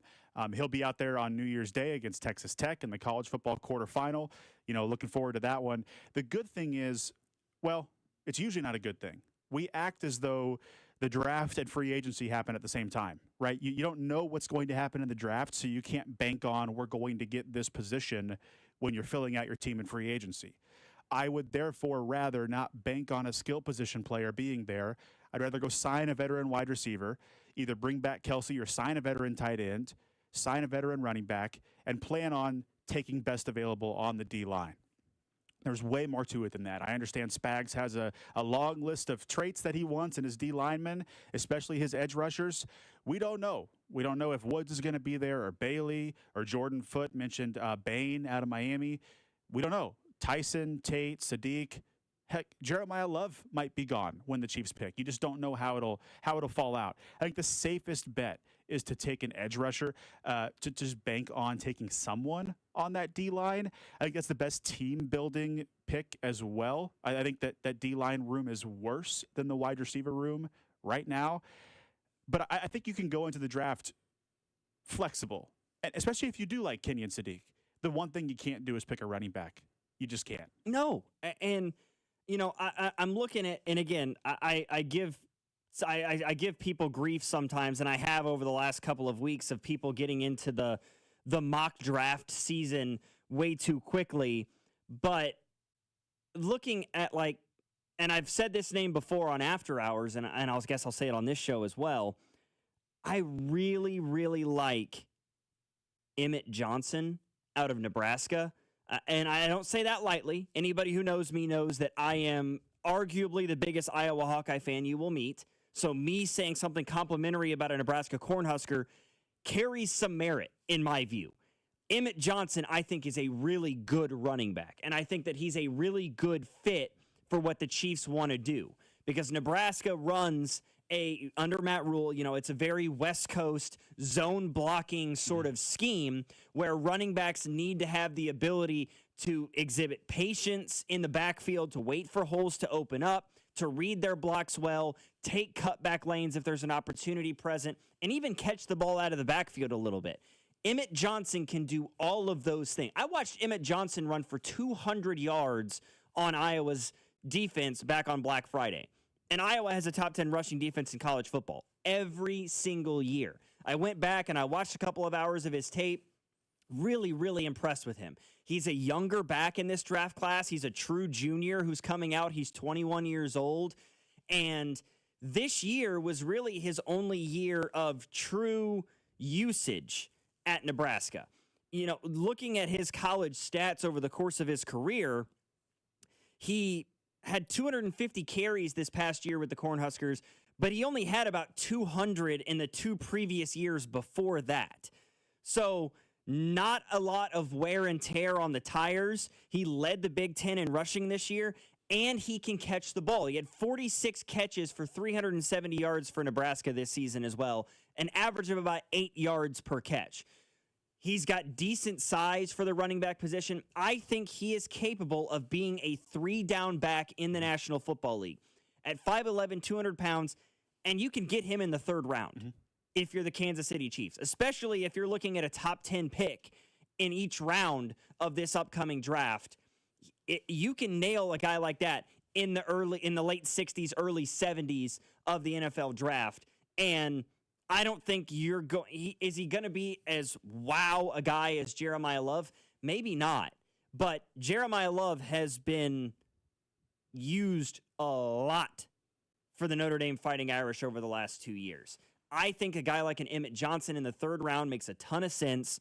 And if you can nab like a Peter Woods, if he can fall to you at 9 or 10, and you can pair him with Chris Jones on the interior, that's a really, really good interior defensive line. And then you can go across and look at other positions. I'm doing a mock draft as we speak right now. And in this mock draft, Peter Woods goes to 10 or 9. So pick up Peter Woods. In the 2nd round of the draft, LG Overton from Alabama nabbed him, then Emmett Johnson in the 3rd, and somehow in this mock draft, completely unrealistic and will not actually happen in my opinion, Eli Stowers out of Vanderbilt was still there in the 4th round of the draft. No shot that happens in April, but it's like, hey, all right, there's a tight end, because I happen to be very, very high on Eli Stowers out of Vanderbilt. I know a lot of people are talking about Sadiq or the kid from Ohio State, the tight end with the Buckeyes, but I think Eli Stowers is an elite athlete with elite size at the tight end position and would really fit well as a vertical threat tight end in the Chiefs offense. Yeah, I think if the Chiefs spend a significant asset on a running back, whether it is paying Breece Hall what he's going to get, which the Chiefs absolutely should not do, whether it's drafting Jeremiah Love around the top 10, which they absolutely should not do, Chiefs fans are going to be upset next season when the backup is again Kareem Hunt and they're splitting carries. We're going to be saying, why do we pay all this money or use this draft pick for this running back, and we're not using him full time? Like the days of a 3-down running back, especially in an Andy Reid offense, seem like they're over. So I think even if you want to fix the running back room, I'm not for using a premium asset on that. I am pro shop in the mid-tier free agent market, the Kenneth Walker bin. If we're lucky, he's probably on the high end of what I'm describing here, and spend a day 2 draft pick on a running back as well. You turned me on to Emmett Johnson out of Nebraska a few months ago. right? I'm a college football fan that watches, more for the tape, the film, the scouting in the spring than I do the actual product in the fall. So thanks for doing that. It's been fun watching him this fall. I've enjoyed watching him as a player. Man, whether it's him or whether it's the other Notre Dame running back, that Price kid, yeah. I want you shopping in that bin with a mid-tier free agent, not a premium asset, and putting all your eggs in one basket. Yeah, somebody in the text line mentioned Nicholas Singleton from Penn State as another viable option. He's probably in that third round range as well. And, I think that talking about free agent running backs, Breece Hall at the top of the heap, I think paying him that amount of money is probably not super safe in my view. That feels like you're going a little bit too far in that sense. What about like a Kenneth Walker from Seattle? I'm very, very of the belief that the Seahawks are going to be willing to move on and they're not going to fight back very hard with Zach Charbonnet and the day that he had over the weekend there. So I think Kenneth Walker has explosiveness left in the tank. If you can pair him with a running back that you drafted in the mid rounds, kind of like what Seattle's done with him and Zach Charbonnet, then he doesn't have to be an every down back because the injury concern is certainly there with Kenneth Walker. I think that that's a viable option. I like what I see from Kenneth Walker. There's explosiveness to his game. There's an ability to do things off script and cut back and do those sorts of things. I mean, he had like a 20-yard run yesterday in that game where it was just a stretch off the right side, and it gets absolutely swallowed up. He completely reverses field and goes to the left. When's the last time you saw a Chiefs running back do that? Broke a few tackles against the Rams in the week before on that Thursday night game. He is the one in my we've talked about mock off seasons, mock free agencies. That's been my plan, is Kenneth Walker and a mid-round rookie. I just think Breece Hall, and the text line has, we've got a few texts about Travis Etienne as well. I think we're going to be surprised with the numbers that these guys get. Now, Etienne, I don't think is on the level as Hall, but I think the league's going to value him more, and I think Walker's going to be that guy that maybe doesn't get the big contract. That's a much more palatable option in free agency for the Chiefs. So that's exactly the kind of plan I'd like to see the Chiefs go for, a mid-round free agent or mid-tier free agent and a mid-round rookie, not a $15 million a year contract with Breece Hall, not a top 10 pick in Jeremiah Love at all. No, don't draft a running back 9th overall just to pay him in the top half of running backs in the National Football League in the hopes that it works out. Okay, and maybe that's just PTSD because the Chiefs have gone running back in the first round before, very recently, and it absolutely blew up in their face. All right, one thing that I saw on social media, continuing with our Chiefs Red Half Hour here on Cody and Gold, is this hypothetical scenario that fans are throwing out. And frankly, I don't know how, it's maybe not entirely hypothetical. There's obviously an area where it exists, but people are throwing out this scenario. If you could only pick one, just one, okay? I know that people would say, well, I'd like to re-sign all three, or I'd like to re-sign 2 out of the 3. In this exercise, you can only choose one of these 3 players: Leo Chenal, Jalen Watson, Brian Cook. Of those 3 players, if you only could pick one, who should the Chiefs re-sign? And I feel like this is going to go in 3 very different directions. I don't feel like, this may skew one way versus another, but I feel like you're going to find people who would say any one of those 3 names depending on their thought process. Well, if a contract is not included here, because I've seen this hypothetical on social media and it includes contract numbers. If we're not talking about that, if we assume they're just going to get their market value, it's got to be Jalen Watson. If you're bringing back Jalen Watson with the Noel Williams and the Fultons lower on the depth chart, with Brett Veach's propensity for drafting and developing corners in the mid-rounds, if you bring back Jalen Watson, that means you can move on from a Trent McDuffie and get a significant asset, whether that's a high second or a low first. In my opinion, I do think Trent McDuffie would bring back that sort of a haul. He's not going to get a Sauce Gardner package, but it's a significant asset, even though that team that gets him has to pay him. I do not think this team is re-signing Brian Cook, unless it is a towards the veteran minimum bin, which I don't think Brian Cook's living in. I think he's going to get more than that. I think over the cap has him valued at around $10 million, and I think Spags is missing that safety. I'm not sure for me it's the best team building option, but I think Spags has had that Ty Matthew, that Justin Reed so far in Kansas City, and I think they're spending a more premium asset on safety than maybe fans believe. Leo Chenal, I'd love to bring him back. I just don't know what his market value is. So Nobody for me, I'm going to go does for Jalen some Watson. reason. Nobody seems to know what the market value of Leo Chenal is at all. I mean, I've seen people have his market value as low as $4 million. I've seen it as high as $12 million. People just don't really know what to make of Leo Chenal. And I thought it was interesting with Jordan Foote, who we were talking with earlier, who said that, he doesn't really have a high snap count in the league so far. When he's on the field, he's really good, and his grades prove that. His pass coverage grade, his run stopping grades. He's really, really good when he's out on the field. He's just not out there a whole lot, which is strange. I do want to clarify. I don't think that the Chiefs should just that Leo Chenal is next up for Drew Tranquill. They don't quite play the same position. Leo Chenal is usually more on the strong side, setting the edge or spying the quarterback, and Drew Tranquill is more on the weak side. So it would involve a Jeffrey Bassa or another linebacker getting drafted or acquired. So to tie this game in this week, I want to see more of Jeffrey Bassa. If you can really have Leo Chenal at around $5 million a year, thank you, Drew Tranquill. I'm moving on from you. I'm elevating Bassa, and I'm paying Chenal on the other side of that linebacker room. But for right now, I just don't know. I think it's closer to what Jordan Foote mentioned, which was a 3 for 24. I think that's closer to what Leo Chenal might get in free agency. But I thought the same thing about Mike Dana last year, and then he comes back. The market falls through. So that is to be determined. I do not think this team is bringing back Brian Cook, though. No, I don't either. I mean, he would be third on this list for me.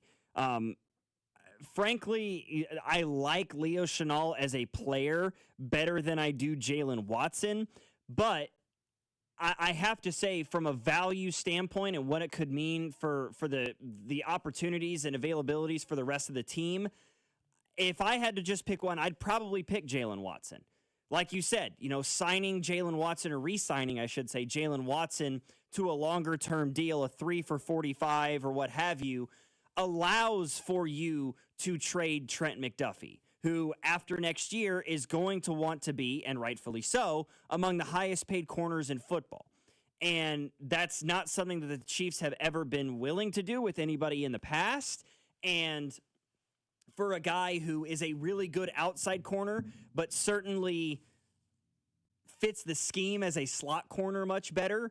And I hate that I'm sitting here like more or less knocking Trent McDuffie, because that's not what I'm trying to do. He's a phenomenal football player, but he doesn't generate a ton of interceptions. He's better as a slot corner than he is an outside corner. All those things coincide with, do you really want to pay that guy $25 to $28 million a year when you could possibly trade him away and get a first-round pick or even an early second-round pick and maybe a day 3? And I think the dominoes keep falling more than that. I'm sorry to cut you off. It's so situational for me. Like, you can see Noel Williams replacing that role Trent McDuffie takes. So in addition to not spending that cap, in addition to not seeing a drop-off because you still have Watson on the outside, in addition to getting a premium asset back from McDuffie, you also trust your GM and think, okay, they need to backfill the bottom end of this room. They can do that with a 4th-round pick, a 5th-round pick. They can turn, anything into a viable corner in the NFL under Brett Veach. So there's just so many dominoes that fall from trading Trent McDuffie, and I don't want to do that. Trent McDuffie, great player, great person. Would love to have a guy like that in the locker room long term. I just think it makes the most sense if you can meet Jalen Watson, because again, his market could blow up to more than maybe what we think it could be, which is where around that 15 a year range.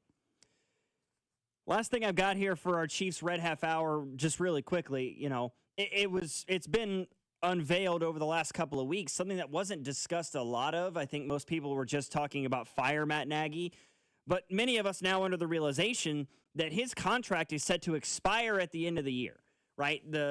There's been no reports made of any kind of extension in the works. And if there were, I feel like there would be a great deal of pushback from the fan base and those outside of the organization, certainly. So I'm not really sure that Matt Nagy's back next year. I mean, right, his name's being thrown around for head coaching gigs and all these other things. And I feel like if there was a plan in place to bring Matt Nagy back, the extension would have already been put in place, after winning one of those 2 Super Bowls or after getting to a third. So I'm of the belief Matt Nagy, there is no way he's back in Kansas City next year. So the question becomes, who's the next OC? Who would you like to see take over as the offensive coordinator for the Kansas City Chiefs? And depending on who that person is there any scenario where Andy relinquishes play calling duties? I'd love to see if the Giants hire a full-time guy, possibly bring back like a Mike Kafka, right, who's worked with Mahomes directly. He's affiliated with the organization, but he's had opportunities elsewhere. He's been a head coach, more or less with the Giants, and Andy might be willing to relinquish play calling duties. Outside of that, there's not really a name that springs to mind.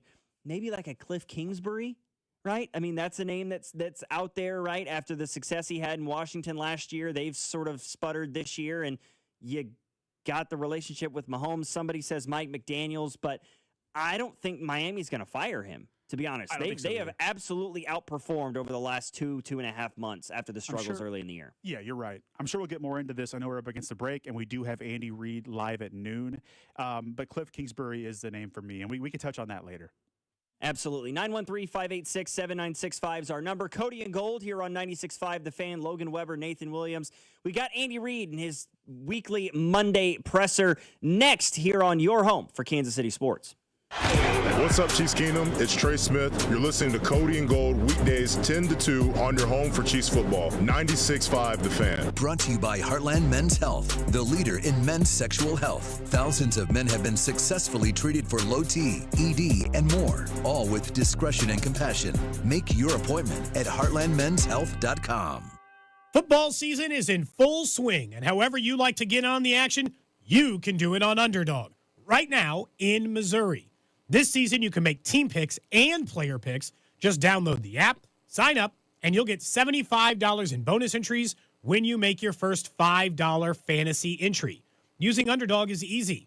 Just pick whether your favorite team will win or your favorite players will go higher or lower on stats like touchdowns, receiving yards, interceptions, and more. Plus, with Underdog's fast payouts, you can get your profits in a snap.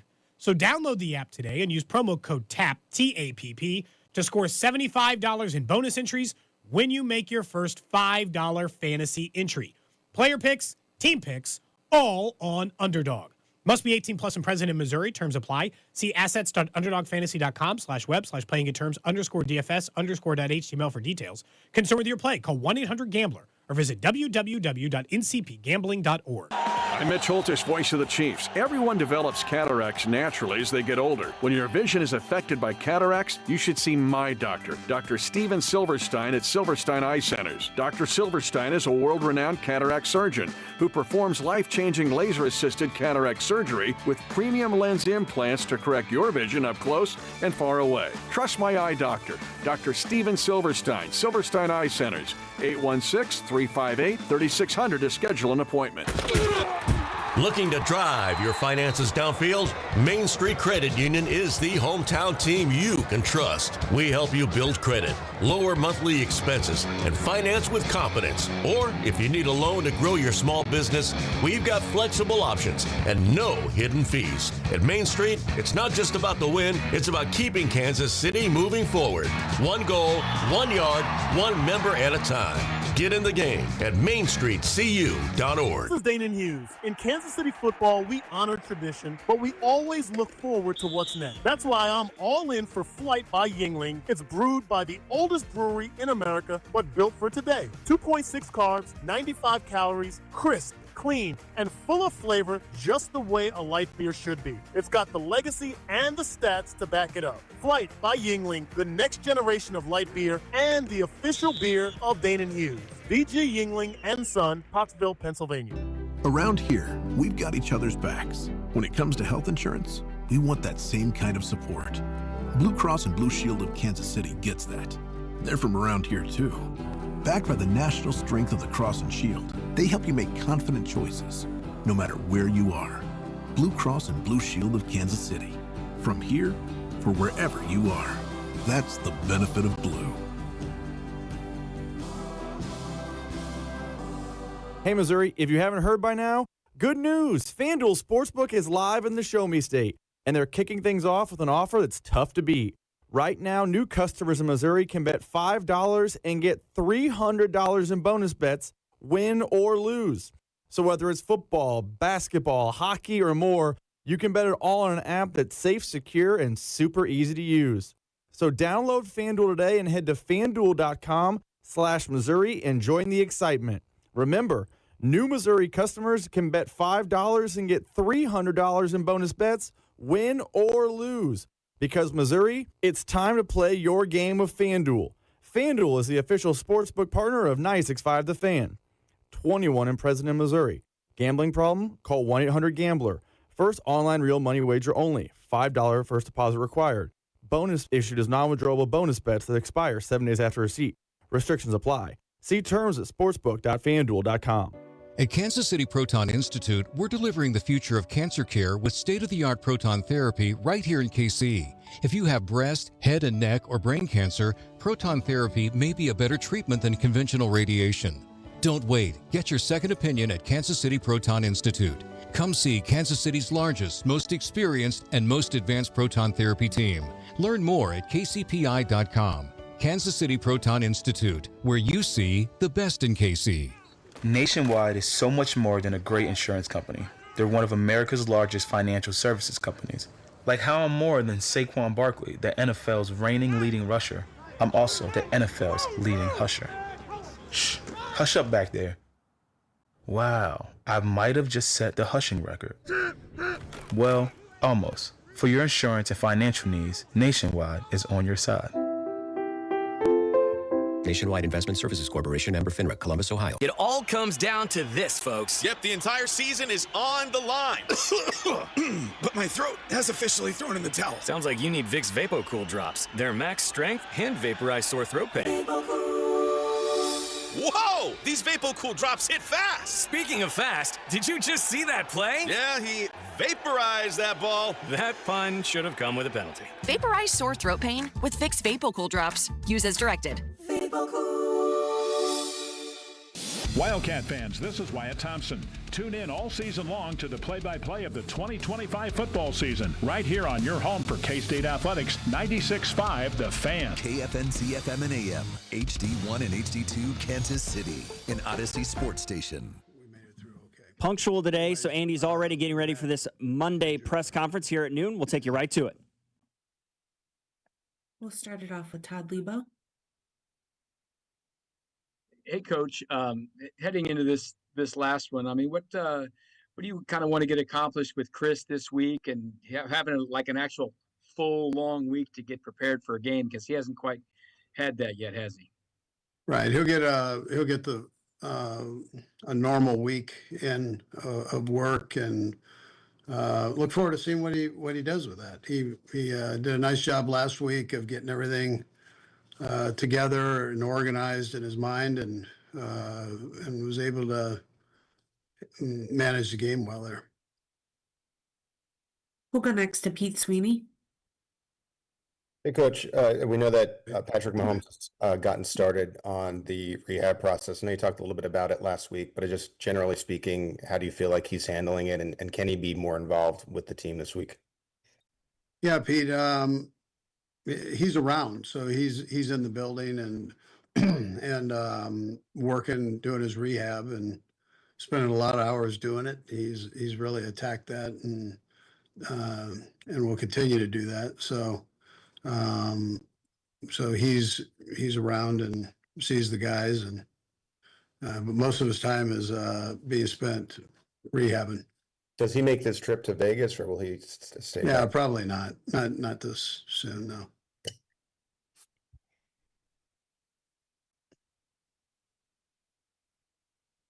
Do you have another one? Okay.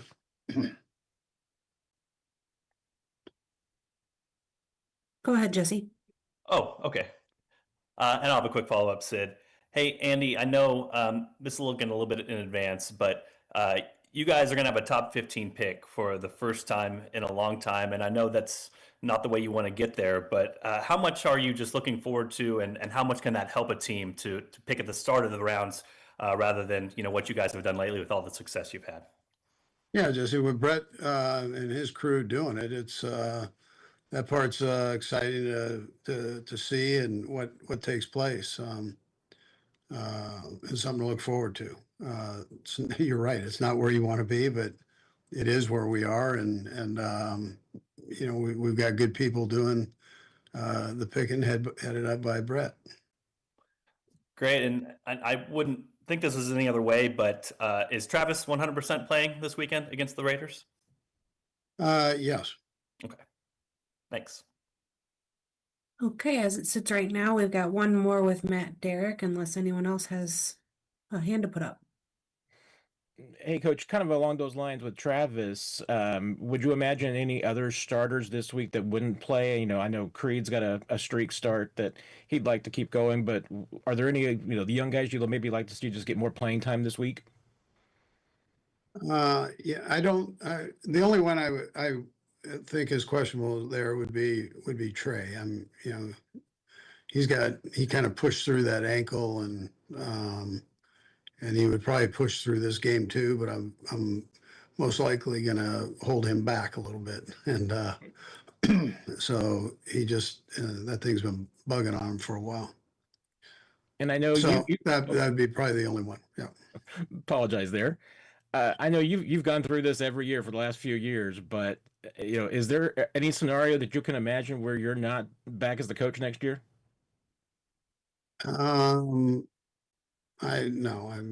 Listen, I think I'm coming back, right? If they'll have me back, I'll come back.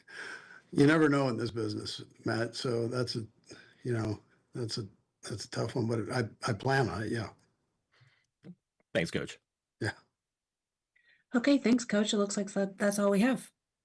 Okay, good. That was a short and sweet presser today. Not that anything different should be expected with the season being what it is. You're a 6-10 football team, and you're in the hunt for a top 10 pick right now. And, Andy with a nice little textbook deflection when asked about the draft and that 9th overall pick that they currently have, and saying, that's a Veach thing. And, the thing that kind of stood out to me was he was asked point blank, is Trav going to play this week? And he said yes, which continues to go hand in hand with the way that it's felt over the last couple of weeks, that I think this is it. I do. And frankly, I would not be the least bit disappointed if I was wrong, but with everybody else that's banged up or a little bit hurt right now or injured that's sitting out, and Trav isn't, him saying, I'm going to play the last 3 weeks of this season. It leads me to believe that he knows, or maybe he thinks he knows that it's over, that this is going to be it for him, that he's going to retire at season's end. And if that was the case, right, if he's going to retire, well, you're not just going to sit out and then retire, right? You're going to play it all the way through, no matter if it's Gardner Minshew or Chris Oladokun at quarterback, whatever's going on. And, frankly, and I missed it live when it was happening. I ended up catching it afterwards via YouTube, the interview that he did with Tony on Thursday prior to the Christmas Day game. That kind of further solidified to me that I think he's ready to hang it up. I remember at one point in the interview, Tony was asking him about coming back and why he continues to come back. And he asked, Trav turns around and asks Tony, like, well, why did you keep coming back? And Tony's like, well, because I wanted to win a Super Bowl. He's like, you've done that 3 times. You've got all the All-Pros. You've got all these records, and that to me was very telling of, Tony had a reason to keep coming back, right? I don't know if Trav does anymore, other than, he wants to close it out with Pat throwing him the football. But Tony even asked him about that. Like, have you thought about that, you might have caught your last pass from Patrick Mahomes? And he's like, he and I have had many connections over the years. And if that was the last time that I caught a pass from him, then that's okay. And to me, it's like, if this was a guy that was coming back, he'd be like, oh, this or that. I don't know. It just feels to me like he's leaning towards at least this being it. I'm with you on he certainly has not decided that he is coming back. Either he has not decided or he has decided that he's going to retire. Right. And the best way I can describe the look on his face in the locker room recently is, I thought I was going to retire. I don't know if I can go out like this. Mm-hmm. And so would I be surprised if he came back for one more season? No. Would I be surprised if he retires and then we see him in week 12 pop up and do a little Rob Gronkowski? I think he did that, twice in Tampa Bay, where he unretired in the middle of the season to come play with Brady. That wouldn't surprise me. But I still think that the leader in the clubhouse has to be retirement. And I'm with you on the fact of he's playing this week, and he played the last few weeks. Every other starter besides Creed has been held out or shut down due to an injury.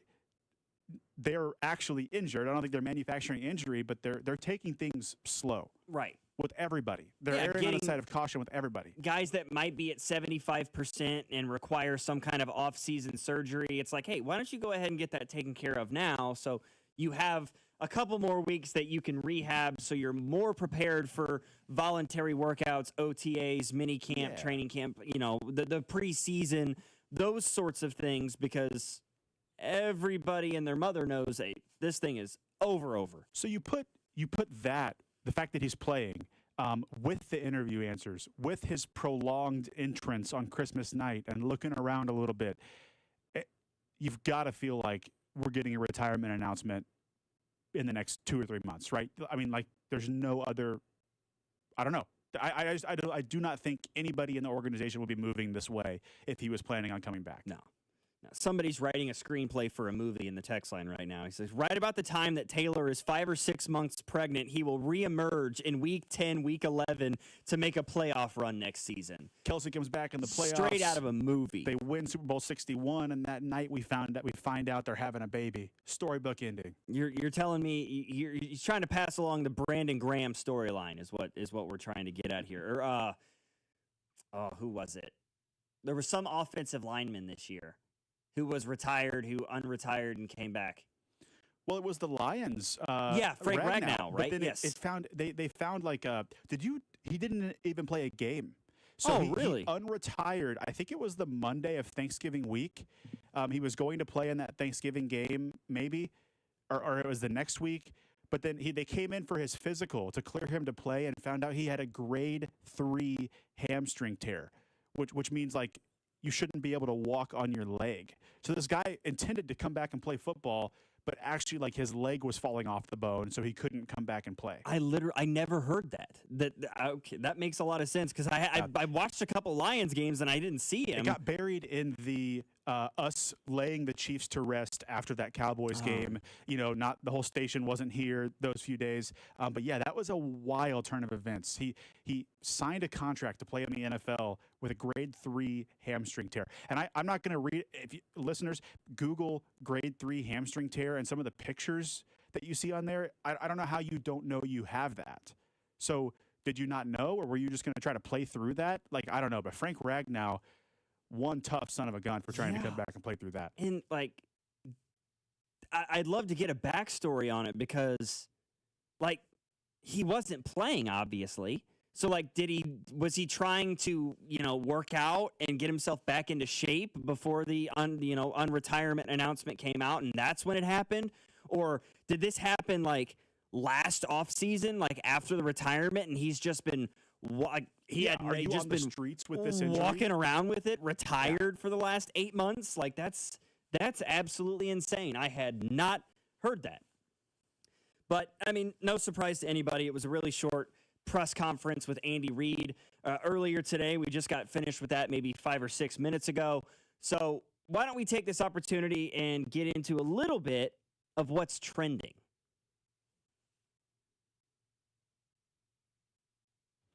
I don't know where Drew keeps his little what's trending. Oh, here we go. Hey. What's trending? God dang! Brought to you by Telly Tire and Auto Centers. Winning starts with a great drive. Since 1942, Telly's certified techs have delivered complete car care with top brand tires and expert auto service. Keep your drive going. Take it to Telly. Visit TellyTire.com today. Number one on what's trending. Let's start with this Monday night game last night. Or Sunday night game, I should say, last night. Absolute offensive display. Brock Purdy, 5 total touchdowns, 3 through the air, 2 on the ground. Caleb Williams had an impressive day as well. I mean, the job that Kyle Shanahan is doing right now is among the best in football. And I understand heaping praise upon Ben Johnson in Chicago, Mike Vrabel in New England, the job that Liam Cohen has been doing with the Jacksonville Jaguars, these guys that are in their first year as head coaches or their first year with a new team as a head coach. But, man, Kyle Shanahan deserves a lot of credit right now for what he's done with this injury-riddled San Francisco 49ers team that, with a win against the Seahawks on Saturday, will be the 1 seed in the NFC. With all that they've had to deal with this year, really, really impressive work. It's very impressive. They're doing this with a banged-up offensive, weapon room as well. The defensive talent, of course, guys like Bosa are always banged up, but the talent on that defense is not what it usually is. Yeah, Kyle Shanahan might be cooking up his best season with the 49ers. Could be in the Coach of the Year conversation. Will definitely be in the Super Bowl hunt, and a big one this weekend against Seattle on Saturday night for the 1 seed. Number 2, a win for K-State last night on the basketball court. But again, it wasn't a very impressive win. K-State beats UL Monroe, that is the University of Louisiana Monroe, 94-85. UL Monroe is 3-11, and K-State gave up 85 points. Mind you, this team scored 65 points against Ole Miss, 61 against Houston Christian. They were held to 55 against East Tennessee State. This is not an explosive offensive team. Their last game, they only scored 62 against Louisiana. K-State gave up 85 last night. The problems continue defensively for this K-State team. They do not guard extremely well, giving up 85 points to a Warhawks team that was 3-10 coming in. K-State, however, wins a win. They're 9-4 as they get set to begin their Big 10 slate on Big 12 slate on January 3rd with a matchup at home against BYU on the 3rd, and then they go on the road to play number 1 ranked Arizona on January 7th. Well, Jerome Tang, you got to figure it out and figure it out fast. And don't worry, Jerome Tang is getting the fan base fired up after the game. He said, we can beat anybody in the Big 12, but I think anybody in the Big 12 can beat us. So if those aren't inspiring words from your head ball coach, I don't know what is. Man, that has me ready to run through a brick wall, if for no other reason to concuss myself. Number 3, bowl game for the Missouri Tigers over the weekend. And once again, the offensive woes doomed Missouri. A 13-7 loss on Saturday against Virginia. Cavaliers came in as the number 19 ranked team in the country. And I still have belief in Matt Zollers. I think he can be a really good quarterback. He was a top 100 recruit coming out of high school for a reason. But 101 yards on the ground, through the air in this game. Meanwhile, Ahmad Hardy and Jamal Roberts both averaging over 5 yards per touch. Ahmad Hardy almost 6 yards a carry, but it wasn't enough. Tigers lose 13-7. The offense failed them once again, specifically the passing attack. Tigers season finishes with an 8-5 record.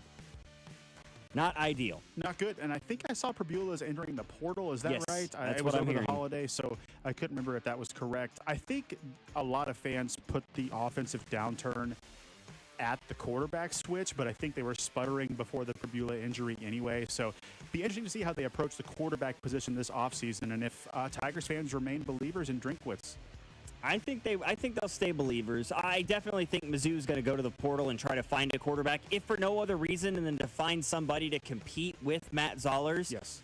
And what happens after that is anybody's best guess. But you've got solid wide receivers. I think you're probably going to lose a couple of those guys this offseason, certainly. Ahmad Hardy will be back, right? Somebody in the text line said that the Chiefs should take him in the 3rd round. He's only a sophomore. A true sophomore at that. He's 20 years old, so he is not draft eligible. So you'll get the nation's leading rusher back. You have wide receiver weapons, even if you lose a couple to graduation and what have you. But the quarterback position has got to become more of a threat for this Chiefs team. That is when they are at their best, right? The best Mizzou team that Drink's ever had was with Brady Cook at quarterback, Schrader at the running back position. They could give it to you from anywhere offensively. That's what Mizzou's going to have to figure out, because their schedule next year in the regular season gets infinitely harder than it was this past year. We're going to do some stock up, stock down in just a little bit, but we went through week 17 of the NFL and made some predictions and prognostications about who gets the 1 seed, who's going to win the AFC North, the NFC South. I'd like to do something similar here with award season, right? Regular season, the MVP, the Offensive Player of the Year, Defensive Player of the Year, all those awards are tabulated and voted upon at the end of the regular season. So with 1 week remaining, let's make some predictions. Let's make some guesses. Let's throw some darts as to who is going to win every major award in the NFL this season with 1 game remaining for each team. I begin with the MVP award, and I have seen a lot of people trying to create this propaganda campaign for Drake May. Matthew Stafford is the NFL MVP. And if you say otherwise, you either hate Matthew Stafford for some reason, or you're a Patriots fan. Anybody who is not lying to themselves knows that Matthew Stafford is going to be the MVP of the National Football League this year, and he should be. He should be. The stats are better. The touchdown to turnover ratio is better. I don't want to say he's doing more with less, because I just love that system he's in. I just don't see a world in which, just from my eyes, Matt Stafford has been better than Drake May this season. And a few of their losses as well, I think the team has lost in spite of Stafford, not because of Stafford. I love Matt Stafford. I want him to win the award, but I also think it's pretty clear. And I think Patriots fans are becoming a little insufferable. Hey, after the 6th touchdown against the Jets, we don't need more MVP chants. Guys, we don't. We get it. It was on the road in Baltimore, on the road in New York. Are we going to do that after every completion for Drake May? We're going to do in the NBA, there's that one game late in the year where the guy goes to the free throw line and the fans chant. It's a big moment. Not after every single nice play. Yeah. Patriots fans, knock it off. Matt Stafford's the MVP. Yeah, I'm sorry. Like, the 4th and 5th touchdown pass for Drake May in that game yesterday felt like Russell Westbrook coming down with that 10th rebound in the 4th quarter of a game to keep the triple-double streak alive. It's like, okay, so we're stat padding at this point a little bit. And I'm not trying to denigrate what Drake May has done this year. It's been extraordinary. He has morphed into a superstar quarterback before our very eyes. He is going to be the 2nd team All-Pro selection at the quarterback position. He's been the best quarterback in the AFC this year, bar none. But Matthew Stafford is doing historic things right. He has got a touchdown to interception ratio of 8-1 right now. Drake May is hovering at like 3-1. That's what Stafford's doing right now. Yes, he has Puka Nacua and Devontae Adams to throw the football to. I will not argue that point. He's got better weapons. The Rams are probably still a 7 or an 8-win football team without Matthew Stafford. The Patriots are maybe a 4-win football team without Drake May. That doesn't necessarily, in my view, make Drake May more valuable than Matthew Stafford. Both of these teams, I think, would miss the playoffs if their backups were in rather than their starters. I think I've heard this a few times, and I'm seeing it on the text line now, is nobody expected the Patriots to be where they are. That's not true. Plenty of people picked the Patriots to be in the playoffs. I had them in the playoffs. Did I have them winning 14 games? No. Mike Vrabel, how long are we going to do this? Right behind Reed, Tomlin, Shanahan, and McVay is Mike Vrabel. He's that good of a leader of men, of a defensive-minded head coach. I don't think we can be having Mike Vrabel in the Coach of the Year lead in terms of the odds, and also say Drake May is the MVP. I don't think both can be true. I think people saw the Patriots ascent coming, even if it wasn't quite to this level. Jacob Mustard, one of our producers, is in the text line. He's throwing out he's utilizing his Drake May propaganda right now. He said, you guys have been insufferable for years talking about Mahomes and his MVP case. Drake May can get some love since he's the most ethical player and doesn't stat pad. Did I just say out loud he threw for 5 touchdowns against the Jets in Week 17 in a game they won 42-10? I mean, that's textbook stat. That is quintessential stat padding, Mustard. Who are you lying to? Yourself? Yeah, shout out Mustard. I like Mustard. He's a good guy. We've had great conversations in here. Couldn't disagree with you more. The Patriots were going to go down on a knee and in that first half yesterday before the penalty, and they decided to go down and score again. It was absolute stat padding. Absolute Wasn't stat even pad. close. The Patriots have done remarkable things this year, and Drake May deserves a ton of credit, but he's not the MVP. Sorry to cut you off. Here's another one. Out of the 816, a lot of mental gymnastics to downplay what New England has accomplished. I don't know what you're talking about. I picked them to go to the playoffs. I'm saying Mike Vrabel was a top 5 coach in football. What I'm saying is, I thought they'd be good. How's that downplaying what they've accomplished at all? He's in the conversation for the Coach of the Year in the NFL this year is Mike Vrabel, and rightfully so. Drake May is going to be an All-Pro. He's a Pro Bowl selection. They seemingly have found a running back now. They continue to kind of go with the other guy a little bit more, but Travion Henderson, I think, is the future of that running back room. They've revitalized Stephon Diggs after a couple of downtrodden years for him. A lot of kudos to the Patriots. Absolutely. I just don't think Drake May is the MVP. I think the Patriots are going to the Super Bowl. Yeah. I think they're a great organization. I don't think Drake May is the best quarterback or the MVP. That's just where I'm at. When we come back, we'll go through the rest of these awards: Offensive and Defensive Player of the Year, Rookies of the Year on each side of the ball, Coach of the Year, and even Executive of the Year. That's all next here on Cody and Gold. Logan Weber filling in for Cody and Alex. Nathan Williams filling in for Drew Nixon here on this Monday, December 29th, getting you set for 2026 on 96.5 The Fan. This is Cody and Gold on your new home for Chiefs football. 96.5 The Fan. Brought to you by Heartland Men's Health, the leader in men's sexual health. Thousands of men have been successfully treated for low T, ED, and more, all with discretion and compassion. Make your appointment at heartlandmenshealth.com. Hey, can you blow up some balloons for Jack's party? I can't. I'm so congested. You need Sinex Saline from Vicks. Sinex Saline Nasal Spray. Yeah, just Sinex. Breathe. Sinex Saline instantly clears everyday congestion associated with colds and year-round allergies with a gentle, ultra-fine mist that's no mess and easy to control. Daddy, we need more balloons. On it. Enjoy life's important moments without congestion. Try Sinex Saline from Vicks. Just Sinex. Breathe. Use as directed.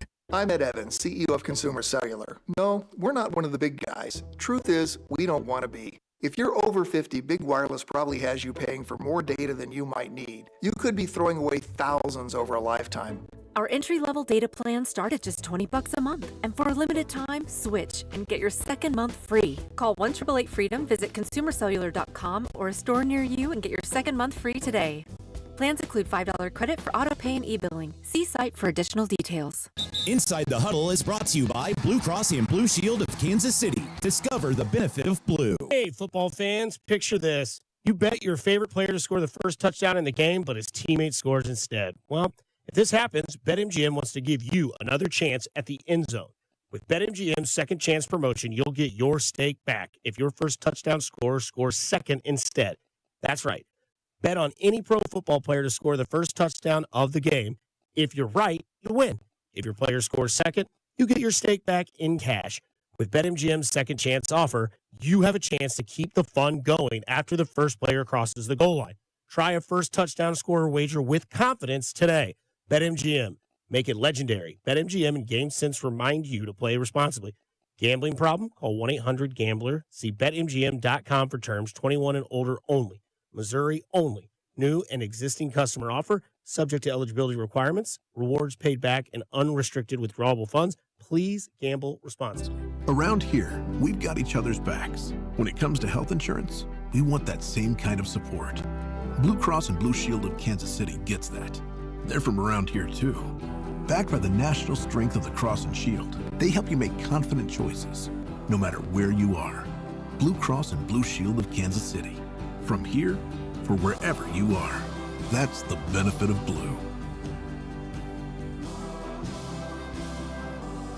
Men, the new year is here, and if you're like many of us, you're ready to improve your health. But if you're feeling low energy, not sleeping well, or not seeing results in the gym, keeping that resolution can be tough. This is Jeff for Heartland Men's Health, and if those symptoms sound familiar, we can likely help. They often point to low testosterone, and treating low T is what we do. But this year, we're also helping men go further with 4 targeted body composition plans featuring growth hormone peptides, NAD+, GLP-1s, PDA, and more, designed to boost energy, support metabolism, enhance recovery, and accelerate fat loss. With our low T treatments combined with our body composition programs, most men notice real improvements. More energy, better focus, improved sleep, stronger workouts, and often a renewed sex drive as well. So call us. Your initial visit is just $99 and includes blood work and a medical consult. And if you start on treatment the same day, your visit is free. Call 844-447-6600 or visit heartlandmenshealth.com. Featured therapies are compounded and have not been evaluated nor approved by the FDA. Provider prescription required. See website for details. Every big play starts with a first down, and every financial future starts with the right partner. Main Street Credit Union is not-for-profit and member-owned, which means we invest in you with guidance that's clear, tools that make sense, and people who actually listen. We're here to help you move the chains. Whatever your next move is, auto loan, savings goal, or paying off debt, let's make it one play at a time. Visit mainstreetcu.org to get started. Home remodeling shouldn't be stressful. Hey, it's Bob Fesco, and West Shore Home is proving it doesn't have to be. With real-time scheduling and precision scan-to-plan accuracy, they make your remodel fast, easy, and convenient. That's why hundreds of thousands of homeowners have trusted West Shore Home to transform their bathroom, windows, and doors. Plus, right now, when you buy a full bath remodel, you'll get a second shower for free and lock in an extra $500 off just for listening to the show. But you need to schedule now at westshorehome.com/fan. We all hear the radio ads about the IRS. They tell you to be afraid, to be scared, and they try to frighten you into calling. I'm not here to do that. Tax Relief Advocates is different. TRA is here to tell you that if you owe money to the IRS, whether it's $5,000, $50,000, or $500,000, we have a solution. It doesn't matter if you're sitting in your car, at work, or with your kids. No matter where you are, call now. 800-575-9834. Don't lose hope. TRA can eliminate or reduce what you owe to the IRS. Generous programs are now available that can give you a fresh start. Our passion is taxes and helping individuals fix their IRS problems. We have over 1,000 5-star reviews on Google and an A+ with the Better Business Bureau. You don't need to be afraid of the IRS any longer. End your tax nightmare today by visiting us online at TRA.com or call 800-575-9834. That's 800-575-9834. Tax Relief Advocates. Real solutions for real people. I know that hiring can be challenging. You sort through tons of resumes and you get too many so-so applicants. You're just waiting for someone to match your role perfectly. Well, now, there's a place where you can meet them fast. ZipRecruiter. Need to hire right away. Start your search for strong candidates. The right fit awaits. Build your team, build it sooner. Meet your match on ZipRecruiter. Just head to ZipRecruiter.com/free right now to try it for free. And you're on your way to meeting your match. 4 out of 5 employers who post on ZipRecruiter get a quality candidate within the first day. So try it now. Go to ZipRecruiter.com/free. Once again, that's ZipRecruiter.com/free. Meet your match on ZipRecruiter. Try it free. Too many tools, too much stress, and way too many bills. Odoo replaces it all. One connected platform for every part of your business, so you can work faster, smarter, and for less. Odoo, the only software you'll ever need. Try it free today at odoo.com. That's ODOO.com. This is your college football postseason update, presented by Factor. Eat like a pro. College postseason drama is heating up, and this weekend powerhouse programs delivered when it mattered most, with top seeds punching their tickets and surviving must-win matchups to keep their championship hopes alive. As the playoff picture tightens, every drive, every decision, every moment matters. Just like the athletes leaving it all on the field, Factor meals fuel performance with pro-level nutrition delivered to your door, ready when you are. Factor. Eat like a pro. Chiefs coverage brought to you by Metal by the Foot, your metal project superstore. For over 36 years, Metal by the Foot has been your source for steel, aluminum, brass, and stainless. Located in Casey and Topeka. Online at metalbythefoot.com. When you need a piece of metal, remember, metal doesn't have to cost an arm or a leg, just the foot. You're listening to 96.5 The Fan from the DM Injury Law Studios. Mike's got this.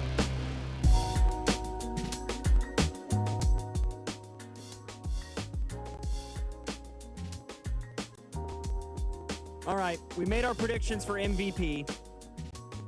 Nathan and I both think it's going to be Matthew Stafford. Let's move on. Let's get into some of the other awards, all right? Offensive Player of the Year. If there's a year where you want to give it to the guy that wins the MVP, I could see it. But I think that it's more or less the MVP has become the quarterback award and the Offensive Player of the Year has gone to the best offensive player that isn't a quarterback. And in my view, I'd go with Jackson Smith and Jigba. The year that he's put together, you know, I was very high on Jackson Smith and Jigba, and you could see the flashes of it, but playing opposite of DK Metcalf, it was hard to tell if that was a hindrance on him or if that was going to be a help for him. You know, last year, 100 catches, 1,100 yards, 6 touchdowns, and you're like, okay, can he continue to do that without DK? I didn't expect him to explode the way he has. 113 catches, 1,700 yards, 10 receiving touchdowns. He's top 5 among receivers in all 3 of those categories on a team that right now could be the 1 seed in the NFC with Sam Darnold leading the charge at quarterback. If I had a pick, mine would be JSN to win Offensive Player of the Year. JSN is that guy. And, I mean, he won me my fantasy league, so shout out JSN. I have nothing but love for JSN. He and Sam Darnold, what an unexpected connection that's become. I got to go with Christian McCaffrey. We've talked a lot about the Niners already and Shanahan and his success. But along with that, we've talked about how few weapons they have on offense compared to what they used to have. Ayuk is doing 100 outside of the stadium, and Shanahan says we don't know where he is. Right? They traded Samuel. Kittle is hurt, and this offense still looks legit, like unstoppable legit. In 2 straight games, they have not been just on planet Earth. They're my pick to win the Super Bowl, and Christian McCaffrey is over 2,000 all-purpose yards already on the season. So I would go McCaffrey if I had a vote. But there's a guy that we're not giving enough love to in this conversation or the MVP conversation, and he's not a quarterback, so duh. James Cook. He's plus 10,000 for Offensive Player of the Year. I'm sorry. He is the MVP of that Buffalo team and should be in MVP talks for the NFL. That offense does not go, and that team does not go unless their run game is established. So we should be giving James Cook a lot more love in these conversations. I like the Christian McCaffrey poll because I feel like people have undervalued what they look at his rushing stats, and you're like, what do you mean? He's 7th in the league in rushing yards, and he's got 10 rushing touchdowns, which is, as of now, I think that's maybe top 10, like 9th in the league. It's like, okay, yeah, if that's all you're looking at. But the guy also has 96 catches for another 900 yards through the air and 7 touchdowns. So 17 total touchdowns, and as you said, nearly 2,100 all-purpose yards this year is ridiculous. And you're exactly right. I mean, my younger brother's a Bills fan. Don't ask me why. And I've given him, you know, he's gotten mad at me this year when I've said, hey, James Cook is your best player. He's been your best player all year. Leads the league in rushing with 1,600 yards. It's funny that this is a debate now because a month ago, everybody would have been like, oh, putting money on anybody but Jonathan Taylor makes no sense whatsoever. But with Daniel Jones getting banged up and then ultimately the Achilles thing and he's out for the year, his numbers have really dropped off. And somehow he still leads the league in rushing touchdowns with 18. And yet nobody's seemingly talking about Jonathan Taylor in that conversation. Defensive Player of the Year. This one is not up for debate, okay? It's going to be Myles Garrett. It should be Myles Garrett. If it's not unanimous, take that person's vote away from them. He didn't set the sack record, right? I know Rodgers didn't lay down for him like Favre did for Strahan. He still got one more week. Twitter's upset. He could still set the record, but I'm saying even if he doesn't, by far and away the best player in the league on defense, it isn't close, and there's some deserving players elsewhere in a regular season. I don't know what else I could say about it. It's just not close. It's Myles Garrett. Yeah, I mean, you look around the league. I mean, a player like Ernest Jones, I feel like deserves a little bit of credit. You know, in 14 games this year, he's battled injuries and missed a couple games. He's got 121 total tackles, and he's second in the league in picks with 5. Pretty extraordinary numbers, but you can't argue with what Myles Garrett has done. 22 sacks so far this year. That's 5.5 more than Brian Burns, who's in second with 16.5. He's got 32 TFLs, which is 4 more than Max Crosby, who's got 28 in his second in the league. Third in the league is Brian Burns with 21. He's got 10.5 more combined sacks and TFLs than the guy in second. That is ridiculous. Crazy. What Myles Garrett has done this season. He is absolutely the defensive player of the year in this league. Offensive rookie of the year. And I'll be honest, it's kind of a disappointing year to discuss rookie of the year on either side of the football, because it just doesn't feel like the rookies have wowed like they have in the past, right? Like what Brock Bowers did last year for the Raiders is like, that's ridiculous. I mean, the amount, the catches, the yards, the touchdowns for a rookie tight end was just ludicrous what he put together. And that's just not the case this year. Like, I feel like it's going to be Teteroa McMillan more or less by default. Yeah. You know, like Emeka Ibuka is going to be in the conversation, but McMillan has the same number of yards, more catches, more touchdowns. It just feels like none of these rookies have burst onto the scene the way that a Brock Bowers or, I mean, the guy that finished third for the Rookie of the Year voting last year would win the award this year in a unanimous decision. I think preseason everyone put the money on Ashton Genty, and he hasn't done what folks thought he would do. Other guys had hot starts of the year. You mentioned Egbuka. You know, Amari and Hampton battled injuries. He might be in this conversation had those not happened. So I think it's McMillan, and the betting sites don't think it's close. But I did see someone interesting in second place this morning on DraftKings. It was Tyler Shook, is second in the Offensive Rookie of the Year odds race right now. 9 touchdowns to 5 interceptions. Tyler Shook. That's how sparse this field is. Yeah, and frankly, if he had played the first 10 games of the year for this New Orleans Saints team, he would win it in an absolute landslide fashion.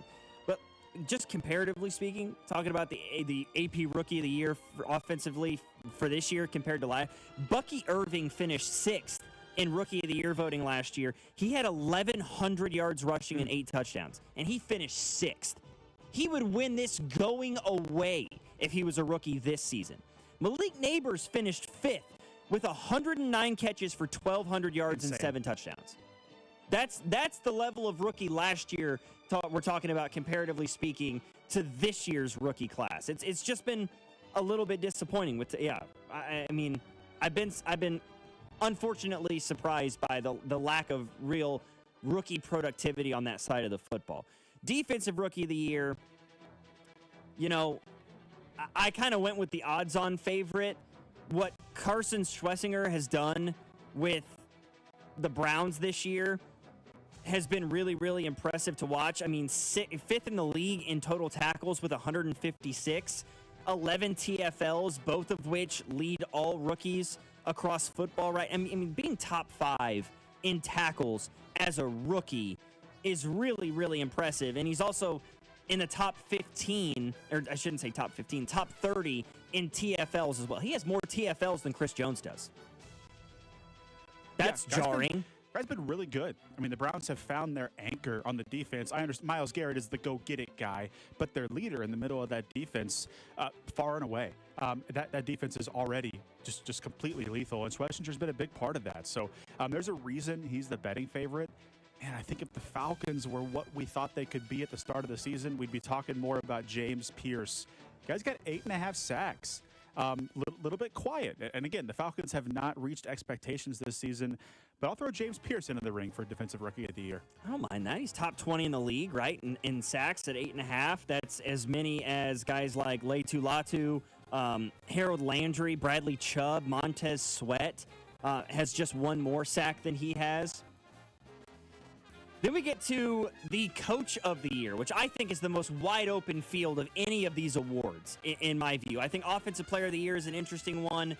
Defensive Rookie of the Year is an interesting one. Coach of the Year, there are so many candidates to choose from, whether it be any of these first-year head coaches, Vrabel with the Patriots, Liam Cohen with the Jaguars, Ben Johnson of the Bears. I'm not going with any of those guys. My Coach of the Year pick is Kyle Shanahan. I mean, you lose Fred Warner, the best linebacker in football. You lose Nick Bosa, one of the best edge rushers in football. Your starting quarterback misses, 6 games in Brock Purdy? Christian McCaffrey has missed time this year. Ayuk hasn't played. He's, like you said, driving 100 miles an hour past the stadium and refusing to talk with the team. Ricky Pearsall has missed time. Kittle, Trent Williams has been banged up again. And if you win Saturday, you're still the 1 seed in the AFC. Kyle Shanahan has long been considered a top 5 coach in this league. He's taken this team to 2 Super Bowls for a reason. This is the best coaching job that he has ever done in his career. I feel like it's a layup to go with one of the first-year head coaches. But I think Kyle Shanahan's the Coach of the Year in this league. I can't tell you you're wrong, and the books have him as the second favorite right now. Mike Vrabel is still the odds-on favorite. He's negative money on most books. I don't understand it. We knew this team was going to be good. We knew Mike Vrabel was a good coach. Maybe you can say that that's not what this award is, but it's what it's become. It is who's the new coach that's doing well unexpectedly, and Mike Vrabel does not fit that bill. I think it would have been Shane Steichen's award had Daniel Jones stayed healthy. I think getting what he was getting out of Daniel freaking Jones, I think he would have ran away with this award, even with Cohen's success and Ben Johnson's success. The guy I'm picking is behind all of those guys in the odds. He's even behind Sean Payton in the odds. It's DeMeco Ryans. We have collectively decided that his quarterback is not what we thought he was in his rookie year. This team gave up their all-pro left tackle before this season. They're playing without their wide receiver 2. They've had multiple veteran running backs go down and are down to a rookie in Woody Marks. And he's not even the offensive guy, right? Like he's got that defense playing at such a high level. They're getting just enough offensively. Man, DeMeco Ryans, I think, is often overlooked as one of the really premier coaches in this league.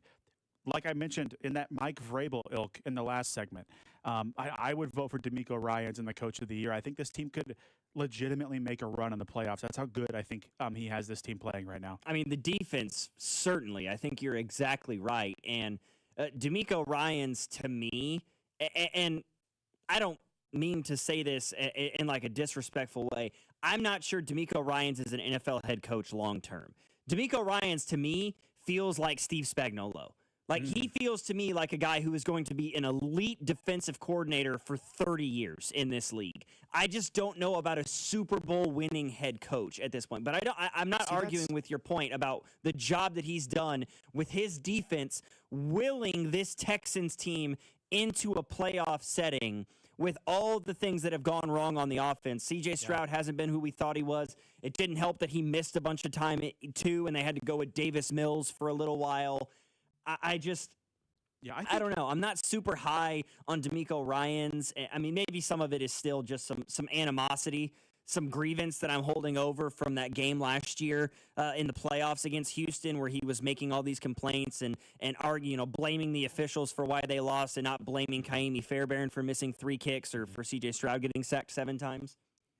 I think out of that 49ers tree, that defensive tree that they've grown under Shanahan, so the Salas, the Morrises, I do think he is the most likely to stick as the head coach long term.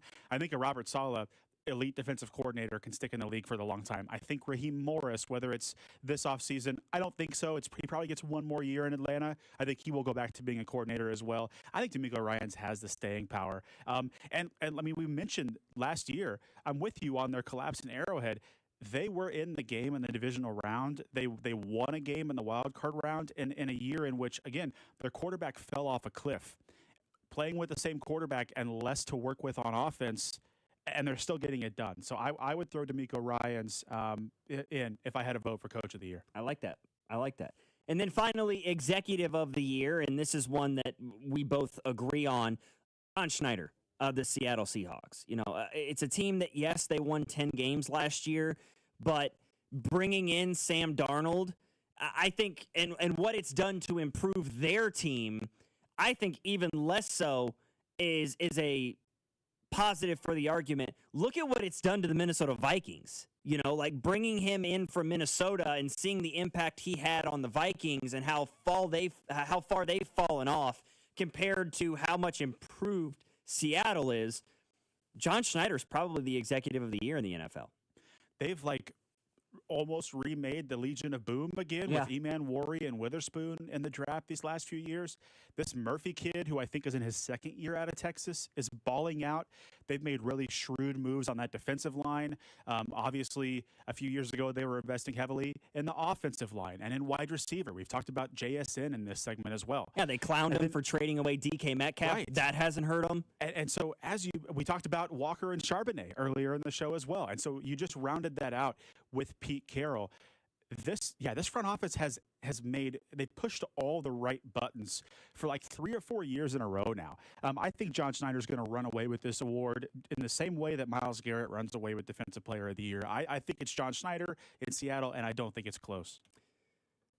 Completely in agreement with you. So that's how we see the award season playing out. Curious to hear your thoughts on it. 913-586-7965. Also curious to get your thoughts on what is today our random question of the day.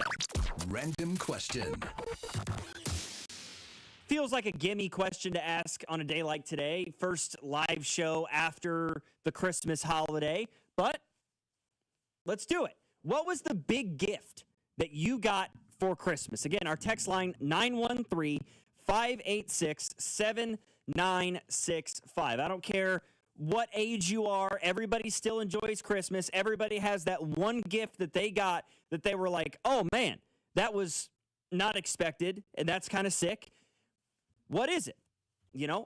If you'd like to start, Nathan, go ahead. Do I want to be that guy? I guess I will. I'll get it out of the way first. It was the time that I got to spend with loved ones that meant the most. This particular Christmas was just full of more love and just less speed bumps than it usually is with some of my extended family. And that's all I'll say on that. But also, just welcomed in a whole new family this year as well. I got married this year, so spending Christmas with them as well. That was fantastic. To get to the material items, Men's Warehouse gift cards. I'm getting me a new suit here soon, and so that's almost all paid off from a few nice family members of mine. So I got myself a new suit for Christmas, and that's pretty valuable. I mean, I don't have money. I don't have new suit money, so I really appreciate that one. That's a good one. I like that. Yeah. And good on you to, throw out the spending time with family thing. That's always good, especially as you get older and as an adult now, my wife and I, we're back in the area. It's like the first time in 5 years for us that we didn't have to drive 3 hours to get back home to spend Christmas with either one of our families, my wife's side of the family or mine. So being an hour from home was really, really nice. We got to spend basically the whole week at home. Spent the night at my parents' house a couple times, my niece and nephew's house, my parents' house. It was a lot of fun. For me though, in terms of what you were saying with the actual, physical gifts, I got a grill for Christmas, which was kind of cool. I wasn't expecting that. And I'm going to get clowned for this, and I get it. Understandable. I'm 27, almost 28 years old. I've never owned a grill before. I grew up at the house. Dad had a grill, and then I went to college and had no need for one, and then moved to Springfield with my wife, and we lived in apartments. Who's going to grill at an apartment? Like, even when we had a ground floor apartment, we had a balcony, quote unquote, but it's on the ground floor. Like, we would be grilling in the parking lot.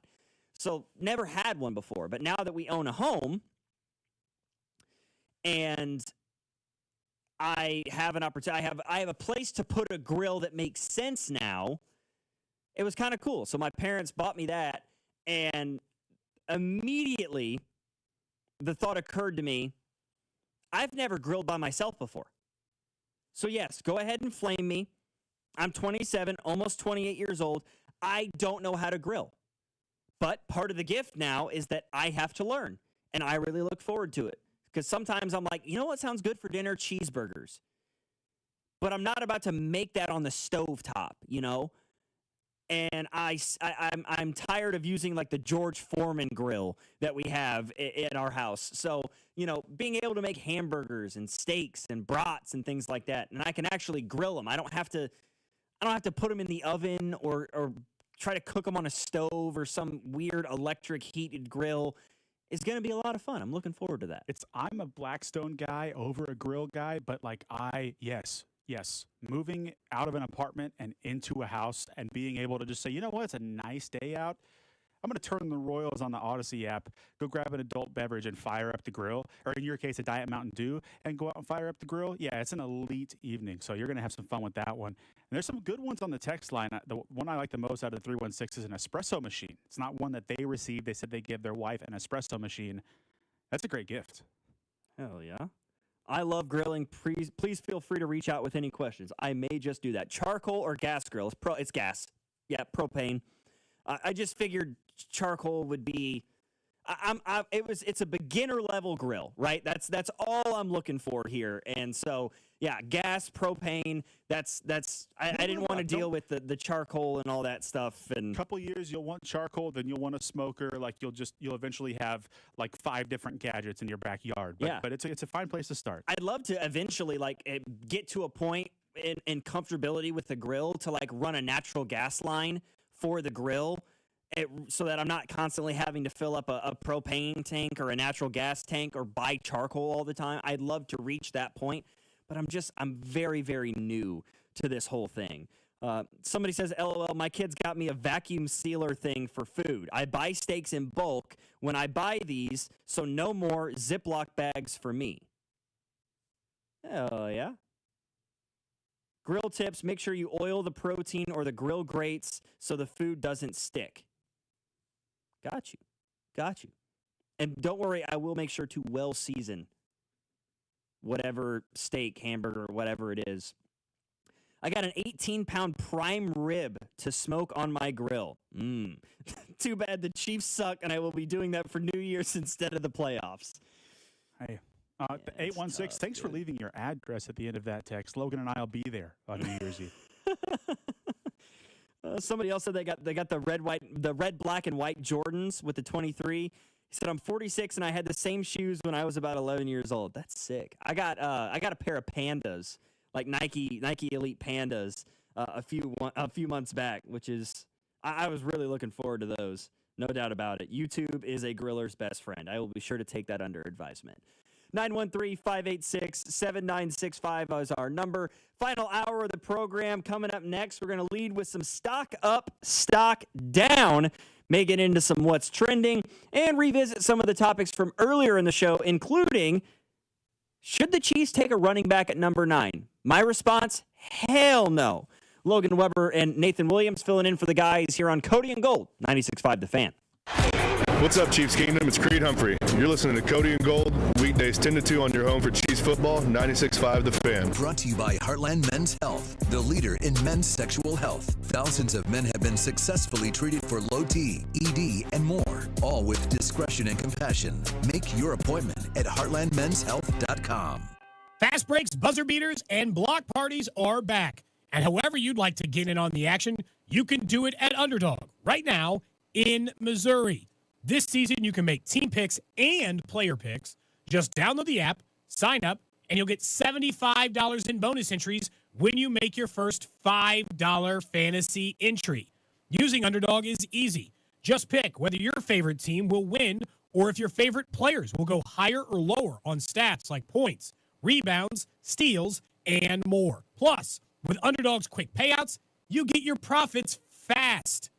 So download the app today and use promo code TAPP, T-A-P-P, to score $75 in bonus entries when you make your first $5 fantasy entry.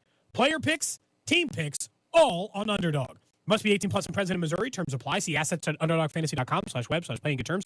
_DFS_.html for details. Concern with your play. Call 1-800-GAMBLER. Visit www.ncbgambling.org. Arvest Bank believes in the power of serving others.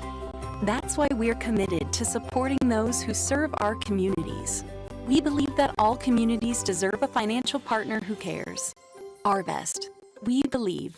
This new year, I'm planning a cozy night in with friends, great conversation, and an easy spread that still feels special. And Hy-Vee makes it effortless. It's my one-stop shop to get it all done with everything I need to make that perfect charcuterie board. They've got great cheeses and meats and olives and nuts and crackers and everything that I need, including bakery breads for dessert. I'll also swing by Hy-Vee's huge selection of wine and spirits where their knowledgeable staff helps me find just the right pairing. Make one stop to ring in the new year, only at Hy-Vee.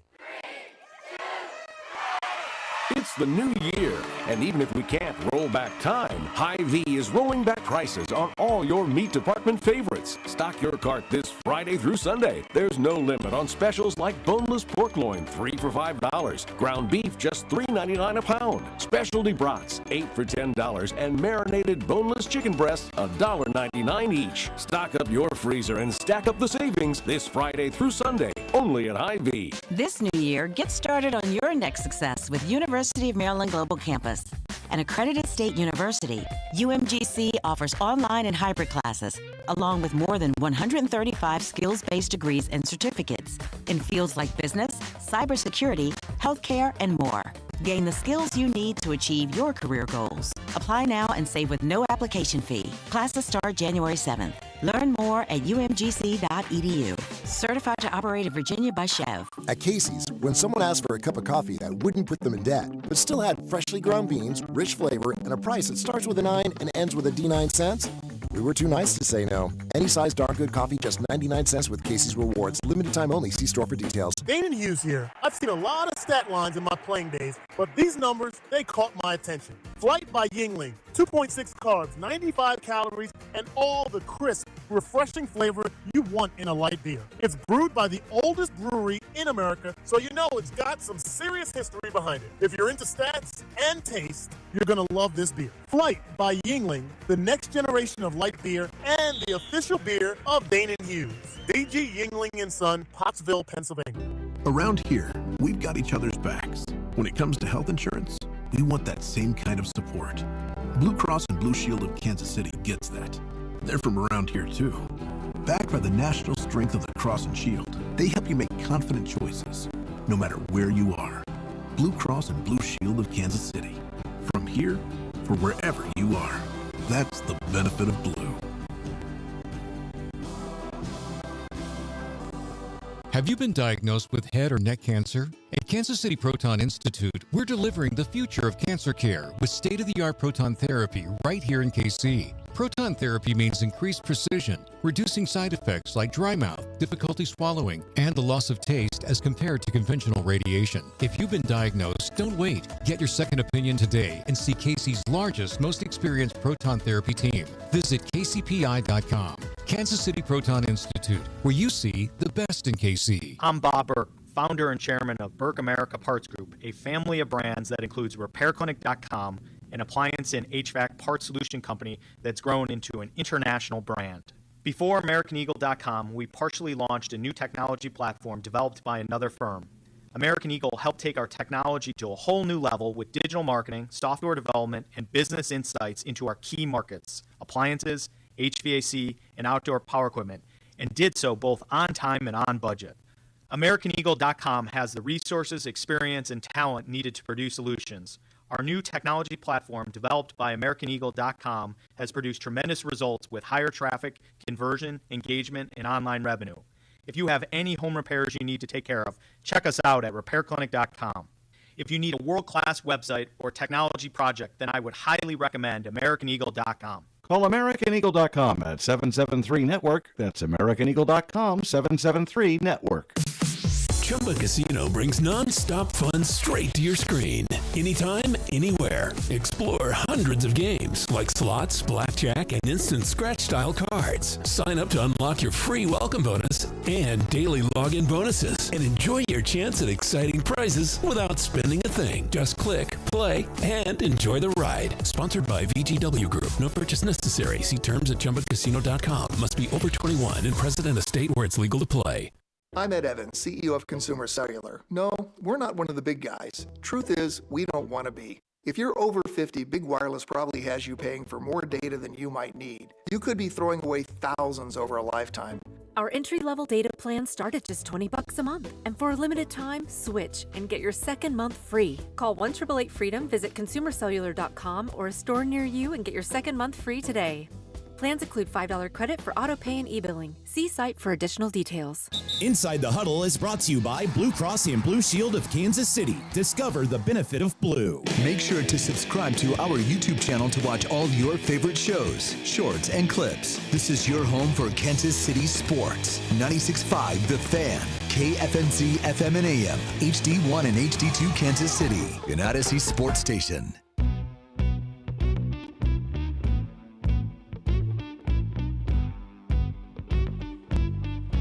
There's not really a lot to talk about with what's going on the field for the Kansas City Chiefs. And so most of the discussion is about what's happening off of it. What is going to happen off of it in the offseason, right? With a lot of free agents pending for this Chiefs team, draft opportunities at their disposal right now. They're looking at a potential top 10 pick in this April's draft. And earlier today, we had a chance to catch up with Jordan Foote. He is a Chiefs writer for Heavy Sports. He's written for Sports Illustrated and many other publications. Does a great job of covering the team and has for many, many years. And that's sort of where the conversation took us, is this Chiefs team is looking to do a lot this offseason because they certainly have a lot of holes on the roster. Yeah, no doubt. Anytime you get, 9 or 10 first downs on that Christmas Day game, there's just not too much to talk about. And given the Raiders' experience over the weekend and how much they need that number one pick, I think we're going to see a generational tank-off type battle to close out the season. But the Chiefs, they're locked into what's going to be, if you're a Chiefs fan, hopefully the best pick, or I guess worst pick, depending on how you want to look at it, of the Patrick Mahomes era. You're anticipating them not getting a pick this high in the first round of the NFL draft for quite some time. They can do some damage with that, but also this team needs a little bit more than just one draft pick. They're going to have some key free agent decisions to make. There might be a trade that perhaps divides the fan base on Twitter. I know that everyone has been in off-season mode for a few weeks now, and everyone's kind of doing their mock off-season, mock draft, mock trade simulations, all of that good stuff.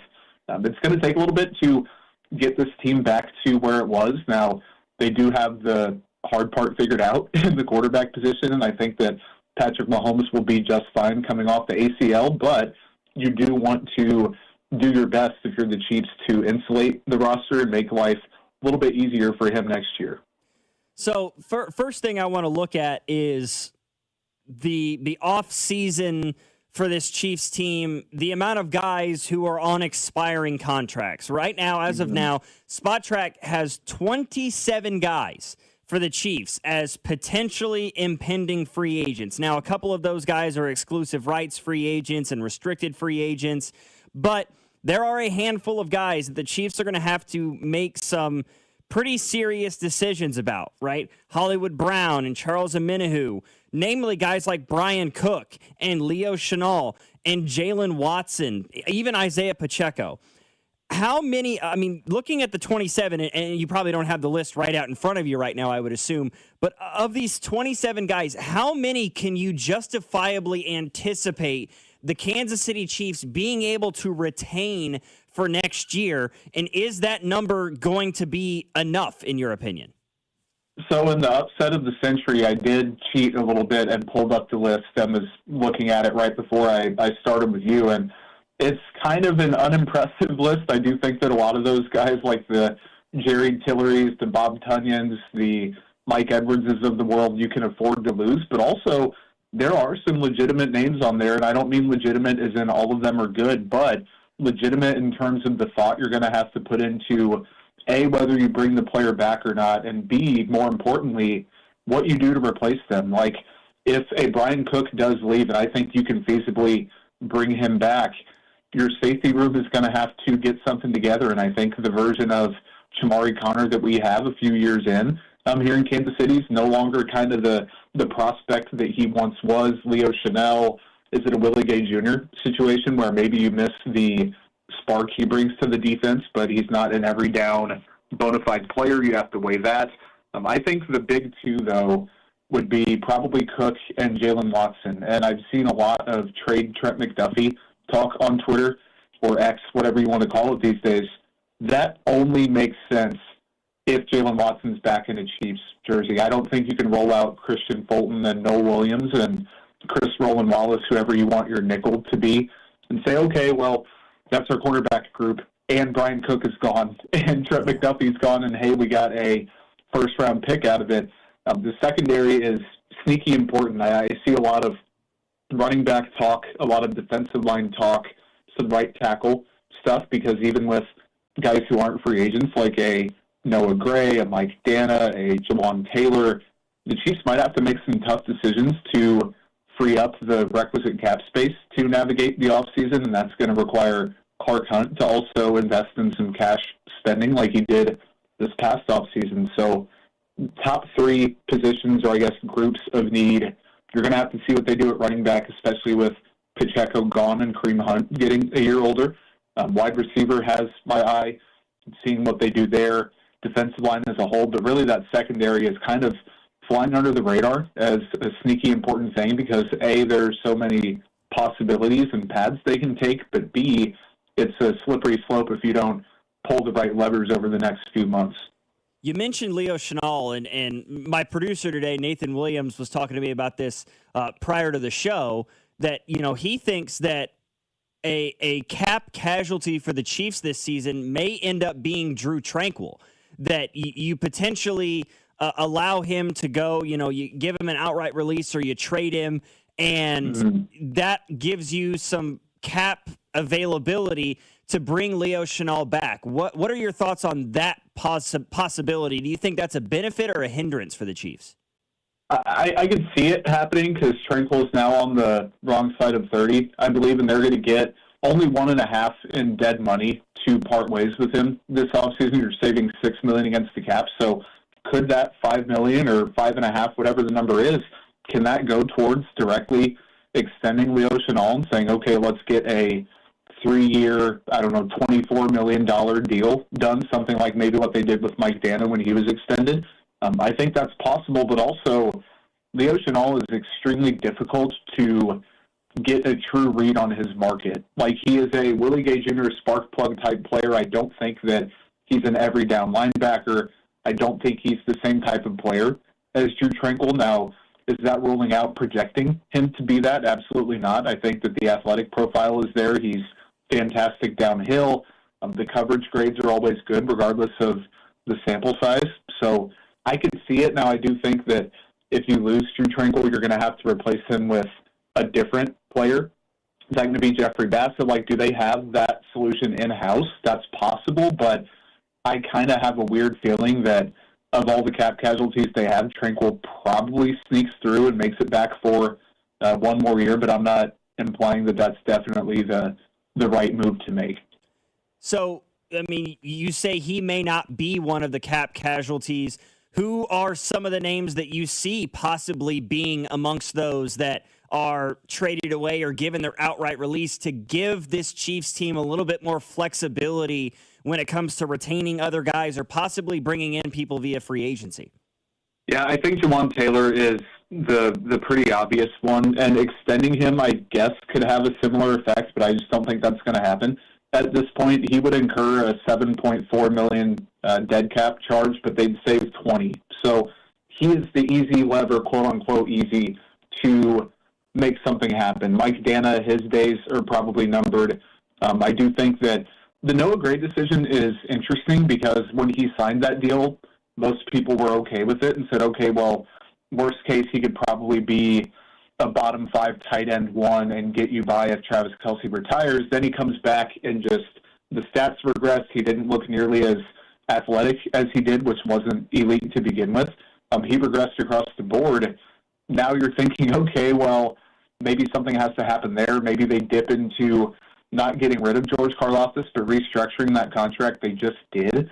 Seeing what they could do with Chris Jones. You can only kick the can down the road so much, but looking across what they have, the easy button, quote unquote, is to do something with Jawan Taylor, probably a cut. I don't think that he'd quite have enough of a trade market to make something happen, and then you kind of trickle down to Tranquil being possible, Mike Dana, I would say, being likely, Noah Gray being on the table. They have some moves, but at the end of the day, you're going to have to make restructures. You're going to have to revisit the table with Patrick Mahomes, and he already has some pretty crazy cap hits coming up. So I don't envy the job Brett Veach has to do, but also you're kind of paying the price for my money, the best run in the history of the sport over the past 6 or 7 years. Yeah, the Piper, you got to pay him eventually, right? And, looking at the draft in April, the mocks are out in full force right now, and that's to be expected with the season going the way that it has so far. Chiefs are holding on to the 9th pick as of this moment, and I'm curious from your perspective, who's the player, what's the position that you think the Chiefs should attack with the 9th overall pick? I am of the opinion that it should not and cannot be running back, but I'm curious if you agree or disagree with that. I'm extremely infatuated by this. And the Falcons, of course, play the Rams tonight, and the Rams own that pick. So regardless of what happens, they're going to be getting a pretty premium one. The Falcons and Saints play next week, and I believe Cincinnati has Cleveland. So, the teams that the Chiefs are directly competing with don't exactly have crazy matchups to end the year. But even if they end at 9 or 10 or 11, or somehow I think there's a very, very slim chance that they end up with 8, they're going to get their pick of a really impressive player. Now, the Jeremiah Love thing I get in a vacuum, but then every time you peel back a layer of that onion, it makes less and less sense.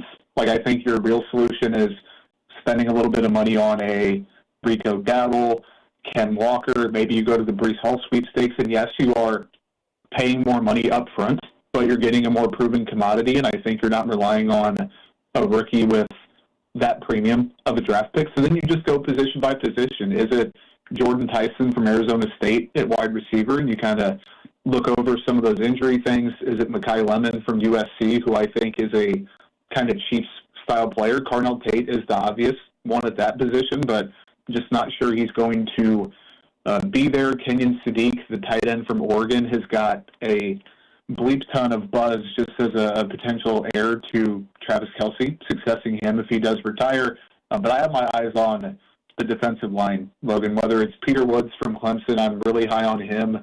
You go to the edge spot, Keldrick Falk from Auburn, I'm personally not too high on him. Reuben Bain seems to have the biggest range of outcomes. Some podcasts and analysts have him maybe as an early day 2 pick. Some people still think he's a top 5 to 10 guy. And then owing to Patrick Mahomes' alma mater, David Bailey is a really fun prospect, and I think it's a good year to need a defensive lineman at the very top. The Chiefs just so happen to be pretty close to that range this year, and I do think that whether it's on the inside or the outside, you have to give Chris Jones some help and also maybe even plan for the eventual life without Chris Jones. This is Jordan Foote. He is a writer for the Chiefs with Heavy Sports, formerly of Sports Illustrated. Jordan, appreciate you taking the time this morning, my man. As always, especially, last minute getting a hold of you. Really enjoy talking. Yep, have a great holiday, buddy. Thanks a lot. Again, a big thank you to Jordan Foote from Heavy Sports joining us earlier today, talking about the offseason, because there's nothing to talk about on the field right now when it comes to the Kansas City Chiefs. Outside of potentially, I lean towards likely it being the final time we see Travis Kelce on an NFL field in a Chiefs uniform. Or, frankly, any NFL uniform, for that matter. I think it's very, very likely that he retires at season's end. We haven't had a chance to get to it yet today, so let's do it now. A little time for stock up, stock down. There's a lot to choose from. But I got to say, I kind of, had to narrow it down a little bit. I decided to go with my first stock up, Malik Willis. I mean,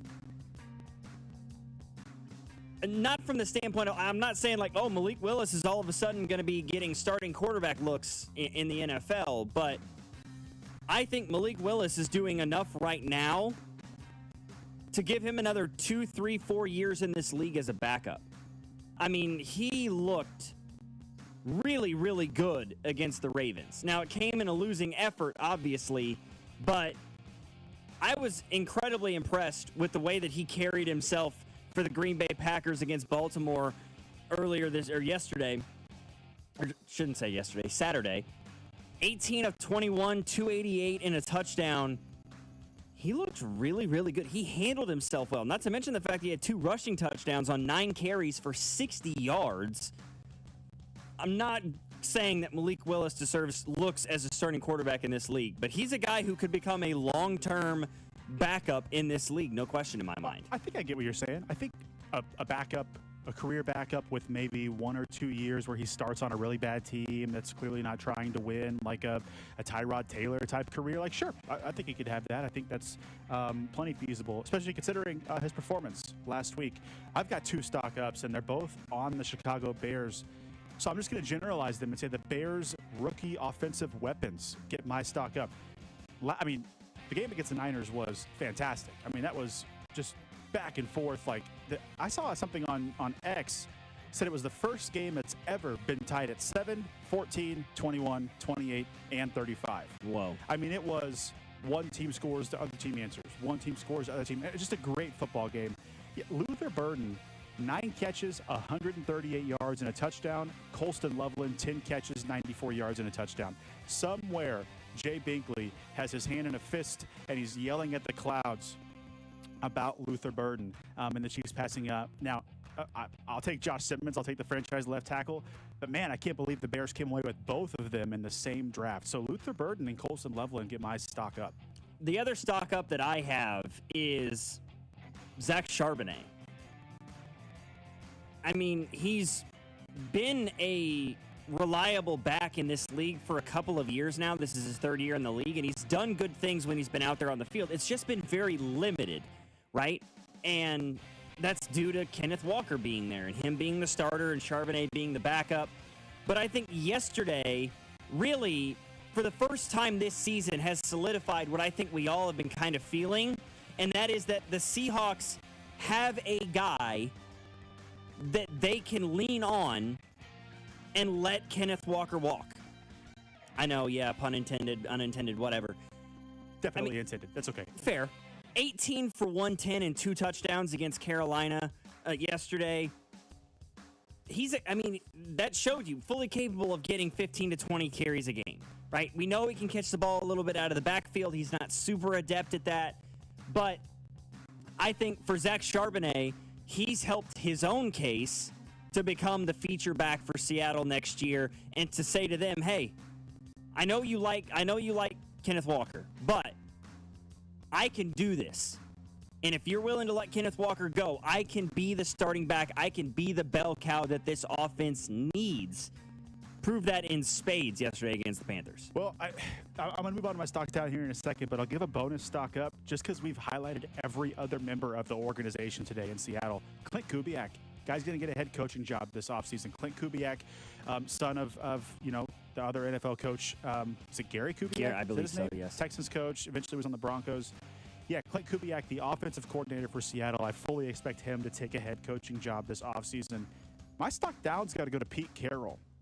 And not just the Raiders, because they've been in a flat line for so long, especially this season. What confidence do you have in Pete Carroll to nurture and develop a young quarterback at this point in his career, which presumably the Raiders will if they can out-tank the Chiefs this weekend and secure that number 1 pick. I think even if they pick second, they're probably coming away with either Mendoza or more, but you get my point. And from Pete Carroll's perspective, why would you want to stick around? I mean, this thing is so far from getting back on the tracks, and he was a 2 or 3 year project anyway, wasn't he? So my stock down is Pete Carroll's future in Vegas. Yeah, he's 74 years old, and you're staring down the barrel of 2-15. You know, not a year I expected to see. You know, bringing in Geno Smith, drafting Ashton Genty. They did a little bit in the wide receiver room, and then it all blew up in their faces. I thought I had them finishing third in the division. I had the Chargers finishing last. Absolutely did not happen. Not even slightly was that what happened. 500 team as well. I did. So just again, if I'm Pete Carroll, I'm taking the family to the beach, right? Yeah. I'm going to grandkids' plays and sports games. I'm not sticking around to see this through in Vegas. He's going to be 75 in like week 3 of next year. And you're exactly right. If it's Mendoza, if it's Dante Moore, whoever, is Pete Carroll going to be around for 3 or 4 more years to try to keep this thing and really develop whoever this quarterback is, this franchise quarterback for the Raiders is going to be, and they hope. And then what? Watch some other guy reap the benefits of what he's helped. Exactly. And they have a couple of nice weapons, young weapons in Bowers and Genty. No offensive line, no wide receivers, a defense where your anchor, your captain, seems like he wants out. He's doing everything but saying, I'm requesting a trade. Like, let's talk about holes on a roster. Yeah. The Raiders are so far from being competitive. So I do not see a world in which Pete Carroll's back next season. Let me parry the last 2 things you said together. You praised Clint Kubiak and said he's going to be a head coach next year. Raiders either fire Pete Carroll or tell him, let him walk, whatever, and bring in Clint Kubiak, a young offensive-minded head coach who's hungry, who wants to develop a quarterback. Pair him with a Mendoza or a Dante Moore and see where it takes you. Because let's be completely honest, it can't get worse. I mean, I guess it could, 1-16 or 0-17, but dear God, not much worse. It feels like that. It feels like that's what they're currently doing. I don't think it can get much worse. A little bit. And then my stock down for this week is the present and future, as well as obviously the past, of the Detroit Lions. What happened? What is happening to Detroit? I don't understand. I look at the numbers, and it just doesn't add up in my brain. Like, Jared Goff has 4,200 passing yards, 33 touchdowns to only 7 picks. Jahmyr Gibbs has 1,100 yards rushing and 13 touchdowns. David Montgomery's pitched in another near 700 yards on the ground and 8 rushing touchdowns. You've got 2,000-yard receivers in Amon-Ra St. Brown and Jamison Williams. I know that Sam Laporta's been banged up. I know that defense is super, completely, undeniably banged up. But Jack Campbell has emerged as a top 5 Mike backer in the NFL this season. 165 tackles, 5 sacks. He's been absolutely ridiculous. It's just, even with all the injuries, I didn't expect this to be a team that would finish below 500. Hey, Jay Southland Tow Service text line 913-586-7965. And Logan, are we ready to talk about Dan Campbell? Are we ready? Because the first year he got a pass. The second year they were a cute story. They rallied and finished 500. And then, since they've been Super Bowl favorites the last 3 years, each of the last 3 years, we have leading by 17 in the NFC Championship, collapse, get smoked by the Commanders at home in the playoffs, and we blame injuries, and now missing the playoffs. And again, we're blaming injuries. So, 3 substantial failures in 3 consecutive years for this organization. I think Lion fans are going to prefer the stability because it's been a lot worse there. So I don't think he's getting fired this offseason. But are we ready to talk about him? I think that there's definitely a conversation to be had because they themselves, the Detroit Lions, have some conversations that they've got to get sorted out this offseason. Al-Quaiden Muhammad is going to be a free agent. Roy Lopez is going to be a free agent. Amik Roberts, Khalif Raymond, Alex Anzalone, DJ Reader is going to be a free agent. Rock Ya-Sin is another guy who's going to be a free agent this offseason. Zach Cunningham, Kyle Allen, he's the backup, so it's not like that matters. But they really kind of went all in on this stuff, and it didn't work this year. If you stay healthy and you retain some guys, maybe you've got one more year at your disposal. But in 2027, things are going to hit the fan. Jahmyr Gibbs is going to be he's got a club option, but he could be a free agent. Do they really want to pay him, $20 million in value for that fifth-year option? Jack Campbell has a fifth-year option. Sam Laporta, Brian Branch are both going to be free agents in 2027. The window of not having to pay a bunch of a bunch of big-name guys is slowly collapsing on itself. And you're going to have to put up or shut up sooner or later, and you completely missed the window this year. I'm with you. Love the aggressiveness of Dan Campbell and the bite the kneecaps off and the going for it on fourth downs. All that stuff is fun and cutesy when it's working, but it's not. The fourth down attempts have really become a huge hindrance on you in the last year and a half plus. I'm with you. I think that a conversation needs to be had, no question.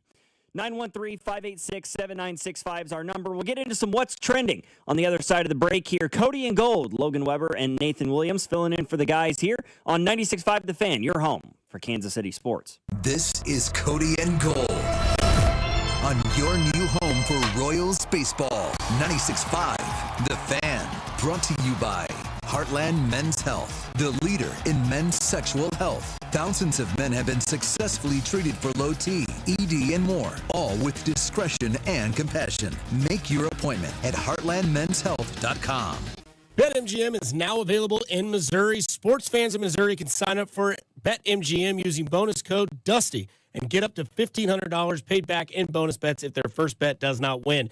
Enjoy a betting app that was designed for game day. Get into hockey, basketball, and pro football with features like live bets, same-game parlays, BetMGM rewards points, and surprise boosts dropping in your account all throughout the season. It's everything a sports fan could want in one app. BetMGM is now available in Missouri. Sign up today using bonus code DUSTY to receive up to $1,500 back in bonus bets if you don't win your first bet. BetMGM. Make it legendary. BetMGM and GameSense remind you to play responsibly. Gambling problem? Call 1-800-GAMBLER. See BetMGM.com for terms. 21 and older only. Missouri only. New customer offer. Subject to eligibility requirements. Minimum deposit of $10 to participate. Rewards are non-withdrawal bonus bets that expire in 7 days. Please gamble responsibly. What matters to you matters to us. That's why Busey Bank takes the time to understand your goals and build solutions that fit your story. From everyday banking to long-term planning, our team is here to help you navigate every stage with care and expertise. We're more than a bank. We're your neighbor, your advisor, and your advocate. Busey Bank, building business, growing wealth since 1868. Member FDIC. I'm Mitch Hiltis, voice of the Kansas City Chiefs. Choosing the best doctor for your eyes is one of the most important medical decisions you'll ever make. Whether you're considering blade-free LASIK, all laser cataract surgery, and premium lens implants, or want a world-renowned doctor to help with your glaucoma, macular degeneration, dry eyes, or diabetes, trust my doctor, Dr. Steven Silverstein. Call Silverstein Eye Centers to make an appointment, 816-358-3600. Experience the best eye care in Kansas City. Hi, I'm Becca, your friend and jeweler at Shane Company. As an in-house designer, I can't wait for you to see our incredible selection of stylish and stackable rings. If you're shopping for your wedding bands, we have high-quality designs for every style and budget, from romantic to modern. If you're looking to add to a stack, your options are endless. Discover styles with clusters of gemstones, sleek all-metal designs, updated cigar bands, and signet rings perfect for an engraving. Because a friend knows you like options. Shane Company, your friend and jeweler. This is Dana Hughes. In Kansas City football, we honor tradition, but we always look forward to what's next. That's why I'm all in for Flight by Yingling. It's brewed by the oldest brewery in America, but built for today. 2.6 carbs, 95 calories, crisp, clean, and full of flavor, just the way a light beer should be. It's got the legacy and the stats to back it up. Flight by Yingling, the next generation of light beer and the official beer of Dana Hughes. VG Yingling and Son, Pottsville, Pennsylvania. Fast breaks, buzzer beaters, and block parties are back. And however you like to get in on the action, you can do it on Underdog right now in Missouri. This season, you can make team picks and player picks. Just download the app, sign up, and you'll get $75 in bonus entries when you make your first $5 fantasy entry. Using Underdog is easy. Just pick whether your favorite team will win or if your favorite players will go higher or lower on stats like points, rebounds, steals, and more. Plus, with Underdog's quick payouts, you can get your profits fast. So download the app today and use promo code BOB to score $75 in bonus entries when you make your first $5 fantasy entry. Player picks, team picks, all on Underdog. Crypto powered by Underdog Predict. Trading derivatives involves risk and may not be appropriate for all. For more information, visit www.nadex.com/rules and underdogfantasy.com/rules. For Crypto.com predictions, the term pick refers to a product traded on CDNA. Must be 18 and over and present in Missouri. Terms apply. See assets.underdogfantasy.com/web/play-and-get-terms_DFS_ for details. Concerned with your play? Call 1-800-GAMBLER or visit www.ncpgambling.org. Nationwide is so much more than a great insurance company. They're one of America's largest financial services companies. Like how I'm more than just Peyton Manning. I'm also motivating Manning. When I say insurance, you say financial services. Insurance. Financial services. Insurance. Financial services. Now, when I say nationwide, you say is both. Nationwide. Is both. Nationwide. Is both. For your insurance and financial needs, Nationwide is on your side. Nationwide Investment Services Corporation, member FINRA, Columbus, Ohio. Welcome back to Winter Hack Radio, the place for clever hacks to survive the season. Icy driveway? Well, try spreading sand or birdseed to help with traction. Snowy puppy paws? Well, grab a whisk, brush it off, done. Catch COVID-19? Well, just get... Actually, there's no hack for COVID-19. But if you test positive, prescription medications for COVID exist. Ask your doctor if they're right for you. Visit PfizerForAll.com to learn more. Sponsored by Pfizer. Wesley Financial Group is not a law firm. I'm Chuck McDowell, founder of Wesley Financial Group. Did you buy a timeshare because they told you it was a great investment? That's a lie. Most timeshares can be bought online for $1. To find out what your timeshare is worth and to cancel it, call us today and we'll send you our timeshare exit kit free with all your options for cancellation. Call Wesley for your free exit info guide. 800-941-2255. That's 800-941-2255. Xfinity is the network you can rely on. Like a close friend who will give it to you straight. The friend who will tell you that new haircut, it's not great. Friends make sure friends get good haircuts. And Xfinity makes sure you get a good deal on Wi-Fi. Xfinity gives you reliable fiber-powered Wi-Fi at our best price. This holiday season through January 4th, get gig speed Wi-Fi for just $50 a month for 5 whole years. No strings, no commitments. Just super fast, reliable gig speed Wi-Fi with our best equipment and unlimited data included. Save yourself from questionable decisions and save over Verizon and AT&T. Xfinity. Imagine that. Restrictions apply. Requires paperless billing and autopay with stored bank account. Taxes and fees extra. Xfinity Internet powered by fiber and connected to premises by coaxial cable. Actual speeds vary. Brought to you by Gomer's. 5 locations in the KC Metro or online at gomers.com. It's holiday cheers time, and Gomer's Fine Wines and Liquors is here for it. With 5 locations, a wide selection, great prices, and friendly service. Gomer's Fine Wines and Liquors, family owned and KC proud since 1969. You're listening to 96.5 The Fan from the DM Injury Law Studios. Mike's got this.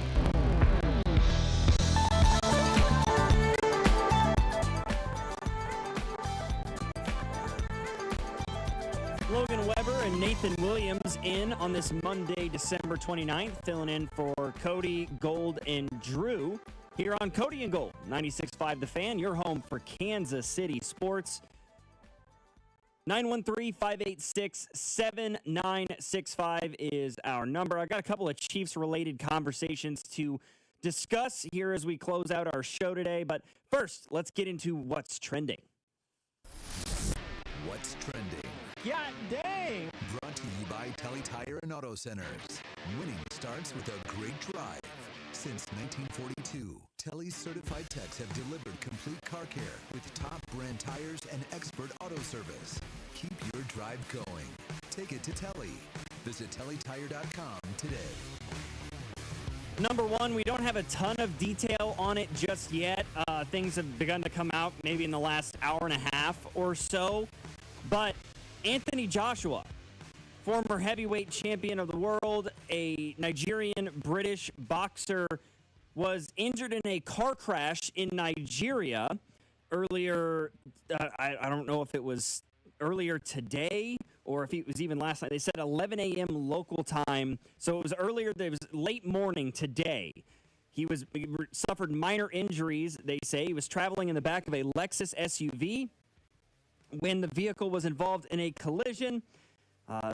The two passengers in the other vehicle lost their lives at the scene. I'm not exactly sure if that means two people that were in his vehicle or in the opposite vehicle. No, they hit a stationary truck that was parked along the road. It has not been confirmed which vehicle the two people killed were in, but Anthony Joshua, former heavyweight boxing champion of the world, received minor injuries in a car crash that killed two in Nigeria. Yeah, obviously not what we want to lead off what's trending here, and don't know much about the situation and what unfolded, but do know people have lost their lives and have been hurt. So obviously a very sad situation, and your thoughts go out to everyone involved. Never want to see that. That is awful, man. Absolutely terrible. He's been in Africa, which is his more or less his home country, as he likes to call it, after he beat Jake Paul in that Netflix boxing fight in Miami 9 days ago. Number two, sounds like Marcus Freeman is not going anywhere. He has signed a new deal at Notre Dame. Of course, with it being a private institution, we don't have details. We don't have figures on that. He received a quote-unquote enhanced contract from the university. He was long considered a candidate for vacancies in the NFL, like the New York Giants and others, but sounds like he is going to be sticking around with the Fighting Irish. Number three, speaking of Notre Dame, how about Lincoln Riley? He's going after him a little bit, saying, telling Notre Dame that they were the ones that failed to follow through on the pledge to play the Trojans anytime, anywhere.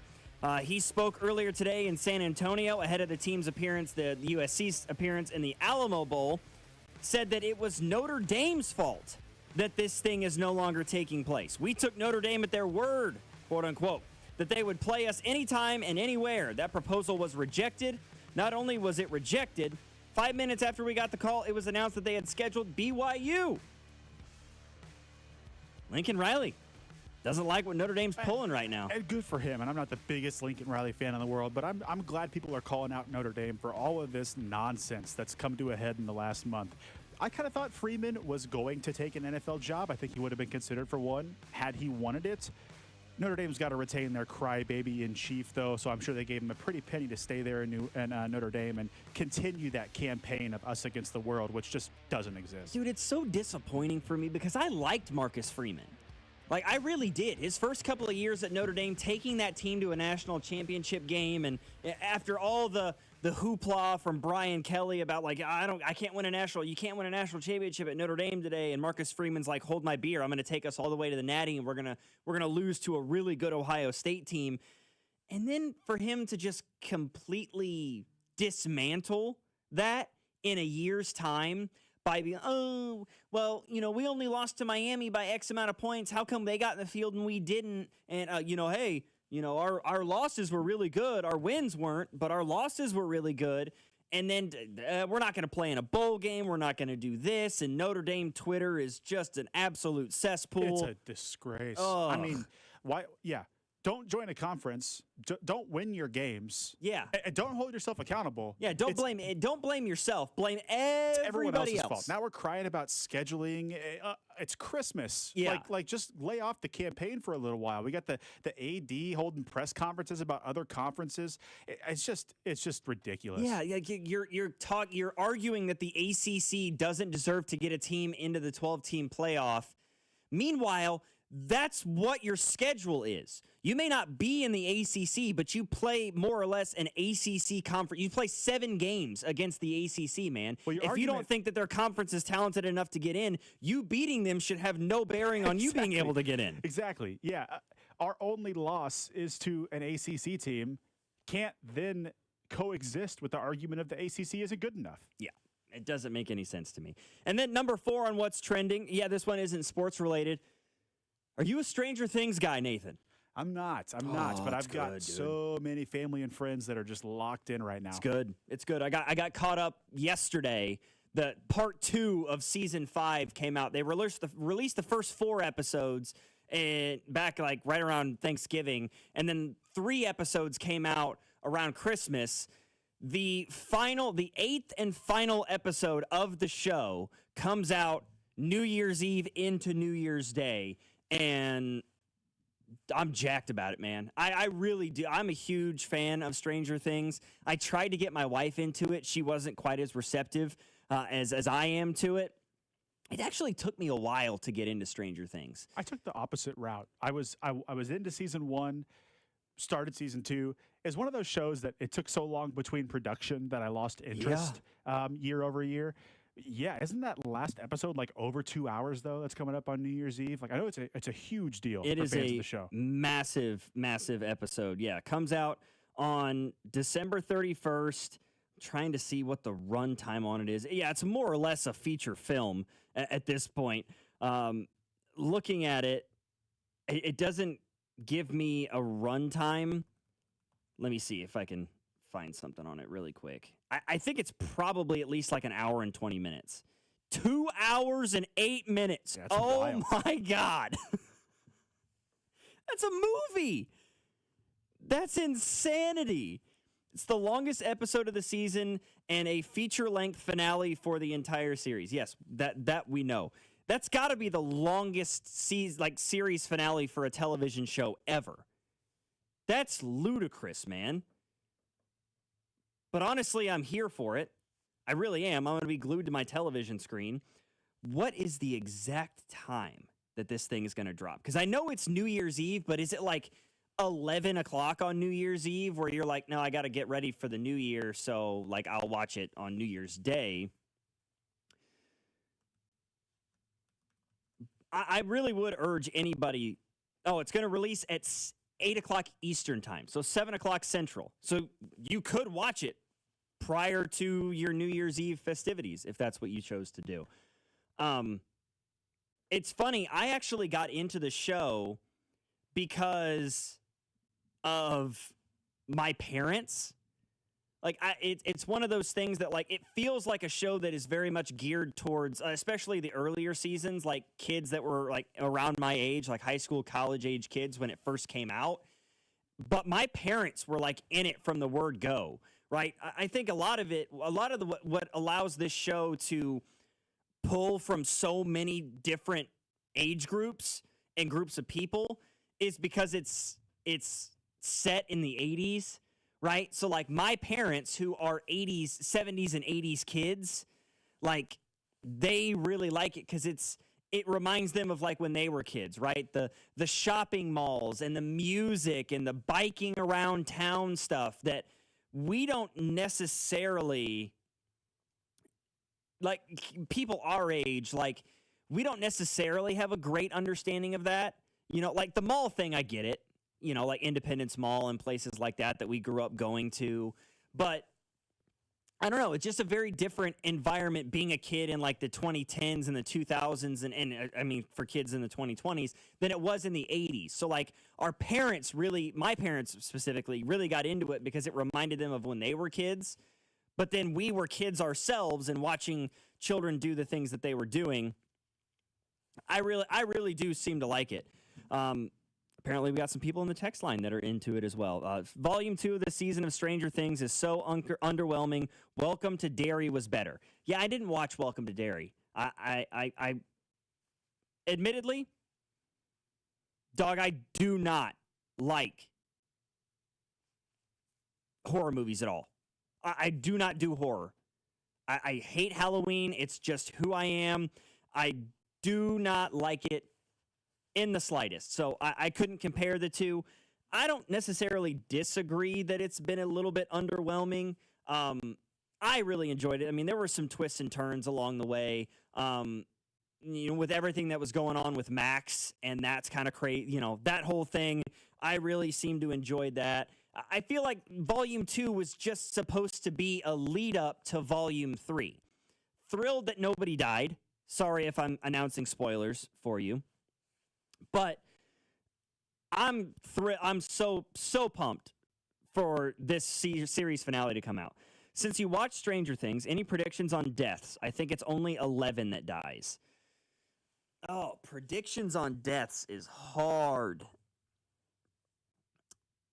Yeah, I think 11 probably dies just because of, what we've found out through the exotic matter and the bridge and all that sort of stuff. I think for her sake, it probably makes the most sense. For Mike's sake, for the sake of everybody else in the friend group,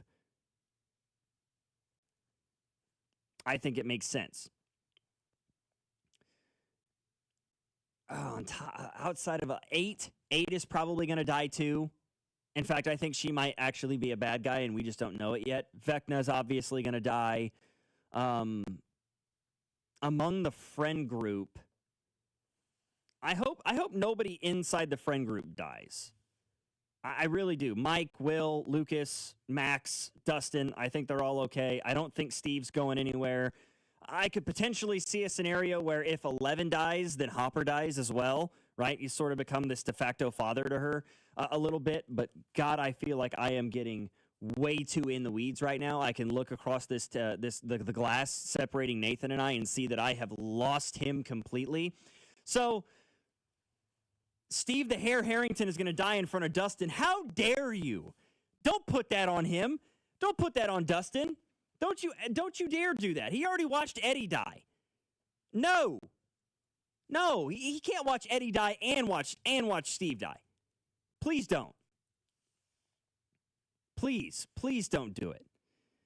Somebody in the text. In your opinion, would you take all of next season to draft Jeremiah Smith in 2027?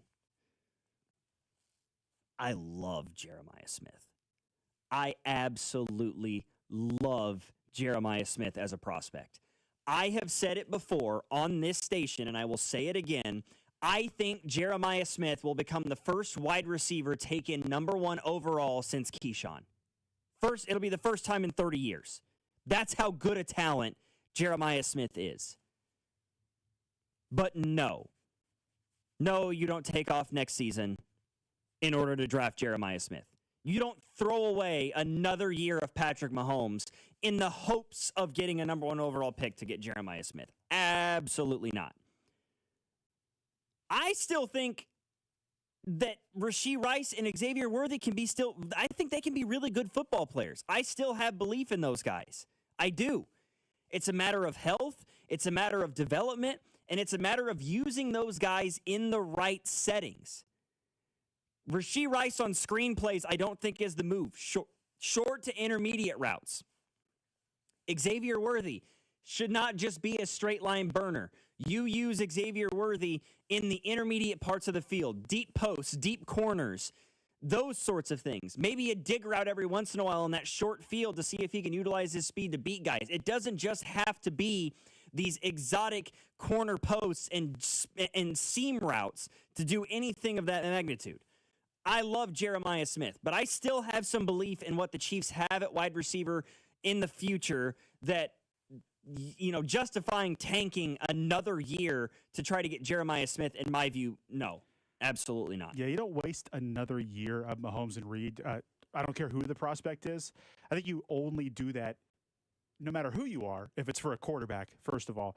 I think you and I might disagree as to the long-term viability of this wide receiver room.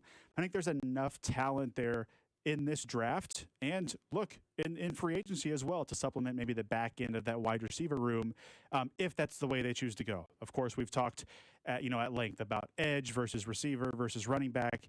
I could definitely be sold on a receiver at the back end of the top 10 here in this draft, but I do not think there is a receiver that has ever played this game that would justify tanking another season of Patrick Mahomes to draft them next season. No chance.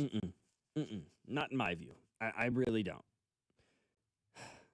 As we close things out here, one thing we didn't have a chance to really get into the weeds of much earlier today was the conversation about Matt Nagy, right? His contract is set to expire at the end of the season. That's something that wasn't really discussed until maybe the last couple of weeks. Doesn't seem to me like they're going to bring him back. If they were going to, they'd have done it already. They'd have given him the extension after the first Super Bowl win that he had, or even the second, or even after you get to a third Super Bowl last year. It seems like both parties are leaning, it seems like both parties are like, yeah, we're going to go our separate ways here and see what happens. So the question becomes, who are some of the guys you're looking to bring in? I said guys like Mike Kafka. You threw out Cliff Kingsbury. I like that idea. It's just, do we want to go down the road of another Andy Reid coaching tree product? Do we want to go down the road of, somebody who has a relationship with Mahomes previously, right? I'd like it to be an outside guy. I just don't know who that is. Kingsbury is somewhat of an outside guy, outside of the relationship he has with Mahomes.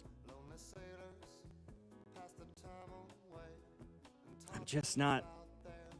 I just don't know who it is off the top of my head. Like, there's not a name that jumps out to me that I'm like, oh yeah, that's absolutely who should be the next OC of the Chiefs. Maybe Mike McDaniels, but I don't think Miami's going to fire him.